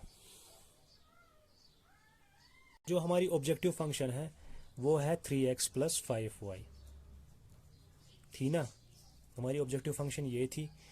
और हमारा जो मिनिमम वैल्यू आया था वो 7 के बराबर आया था। तो हमें मिनिमम करना है, तो लेस देन लेंगे, लेस देन 7। तो इस वाली लाइन का ऑब्जेक्टिव, मतलब ऑब्जेक्टिव फंक्शन का आप ग्राफ बना दो ग्राफ ऑब्जेक्टिव फंक्शन का आप। तो कैसे बनाओगे, जैसे मैंने सिखाया है, डिवाइड 7 टू बोथ साइड्स।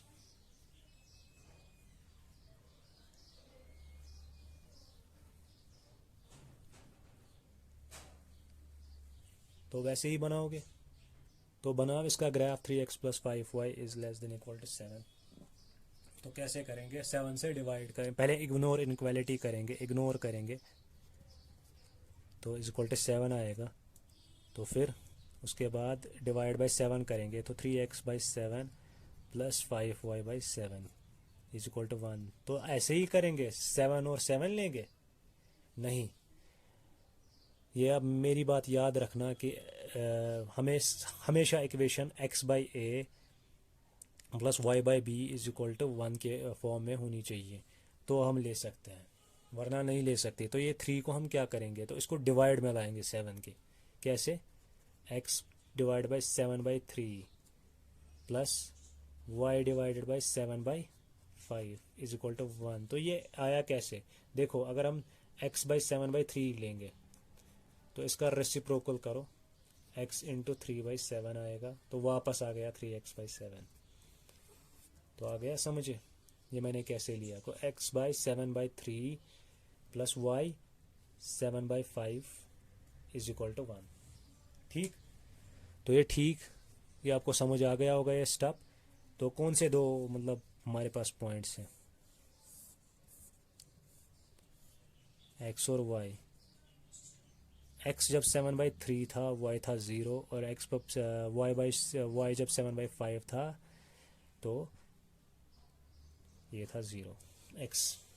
तो इसका ग्राफ ड्रॉ करो, मगर उसी पे ड्रॉ करना है जो हमारा ग्राफ बन गया है।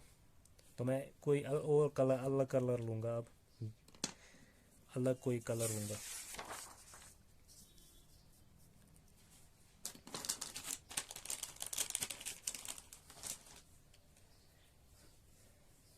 तो ऑब्जेक्टिव फंक्शन का मैं चॉकलेट कलर से ड्रॉ करूँगा, तो कैसे आएगा, तो देखते हैं ये।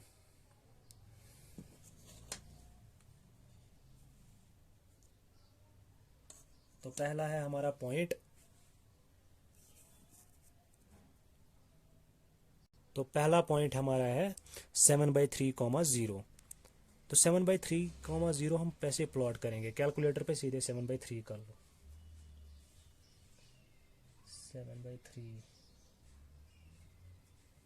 कैलकुलेटर लो, 7 बाई 3 कर लो, तो वो आएगा 2.33 कुछ। तो 2.3, तो स्केल से सीधे 2.3 ले लो।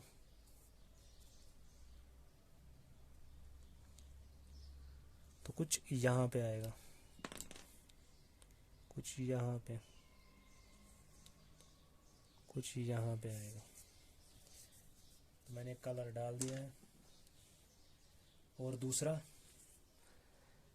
0,7 बाई 5, स्केल कैलकुलेटर पे 7 बाई 5 ले लो, 7 बाई 5 तो वो आता है 1.4।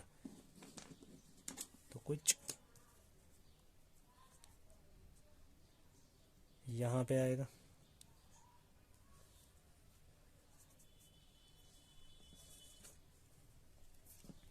तो इस ग्राफ को ड्रॉ कर लो, मगर डैशेस में हम इस ग्राफ को ड्रॉ करेंगे, डैश में, क्योंकि हमें सिर्फ चेक करना है इससे कि ये मैक्सिमम वैल्यू है, मिनिमम वैल्यू है कि नहीं।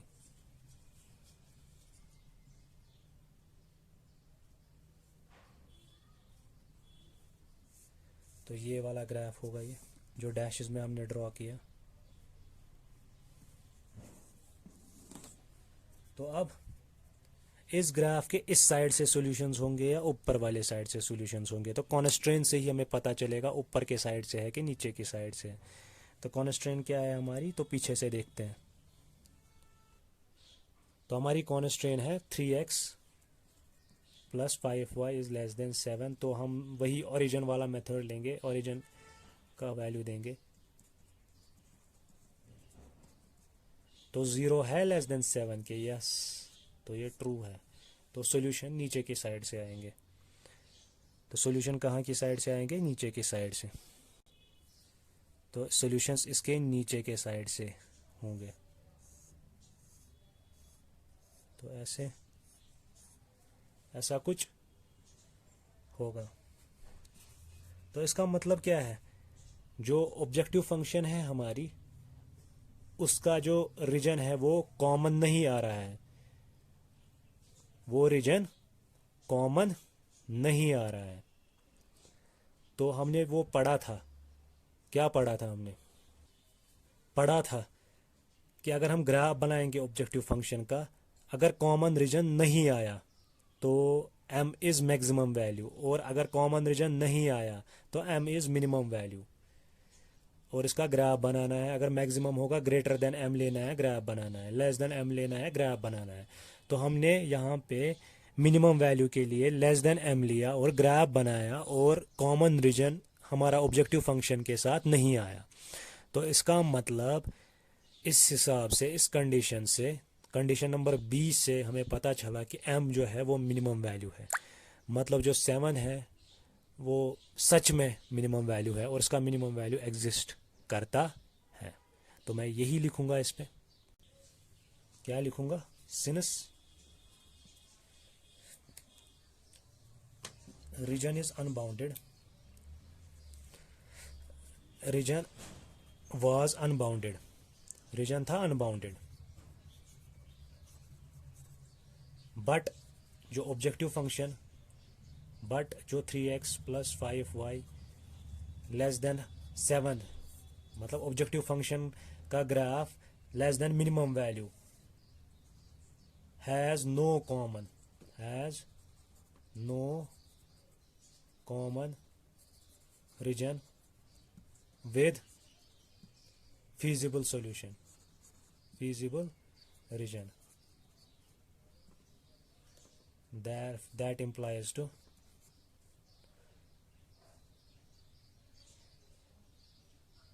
जो हमारा जो 7 है वो 7 is minimum value, 7 is minimum value. तो हमारा मिनिमम वैल्यू क्या है? तो हमारा मिनिमम वैल्यू जो है वो 7 है। तो अगर खुदा ना खास्ता ये ग्राफ ऊपर की तरफ चला जाता, मतलब सॉल्यूशन नीचे की तरफ से नहीं आते, इस ऑब्जेक्टिव फंक्शन के ऊपर की तरफ से आते, तो इसके साथ कॉमन आ जाता, तो यहाँ पे ये चीज़ आ जाती कि इसका जो मिनिमम वैल्यू है उस टाइम एग्जिस्ट नहीं करता। ठीक है, तो आपको ये मेरे हिसाब से ये सारा आपको क्लियर हो गया होगा, और सारा अनबाउंडेड, बाउंडेड रीजन क्या होता है, फिजिबल सॉल्यूशन क्या होता है, सारा कुछ क्लियर हो गया होगा, और ये सब कुछ आपको मक्खन की तरह क्लियर हो गया होगा। तो आज का डिस्कशन हम इतना ही रखते हैं। तो हम कल अगर इसमें कुछ मुझे लगा कि कुछ ऐड ऑन करना होगा, तो मैं कुछ ऐड ऑन इसमें कल कर दूंगा और आपको वो दिखा दूंगा। तो thank you guys for watching my video, hope you enjoy the video, so thank you.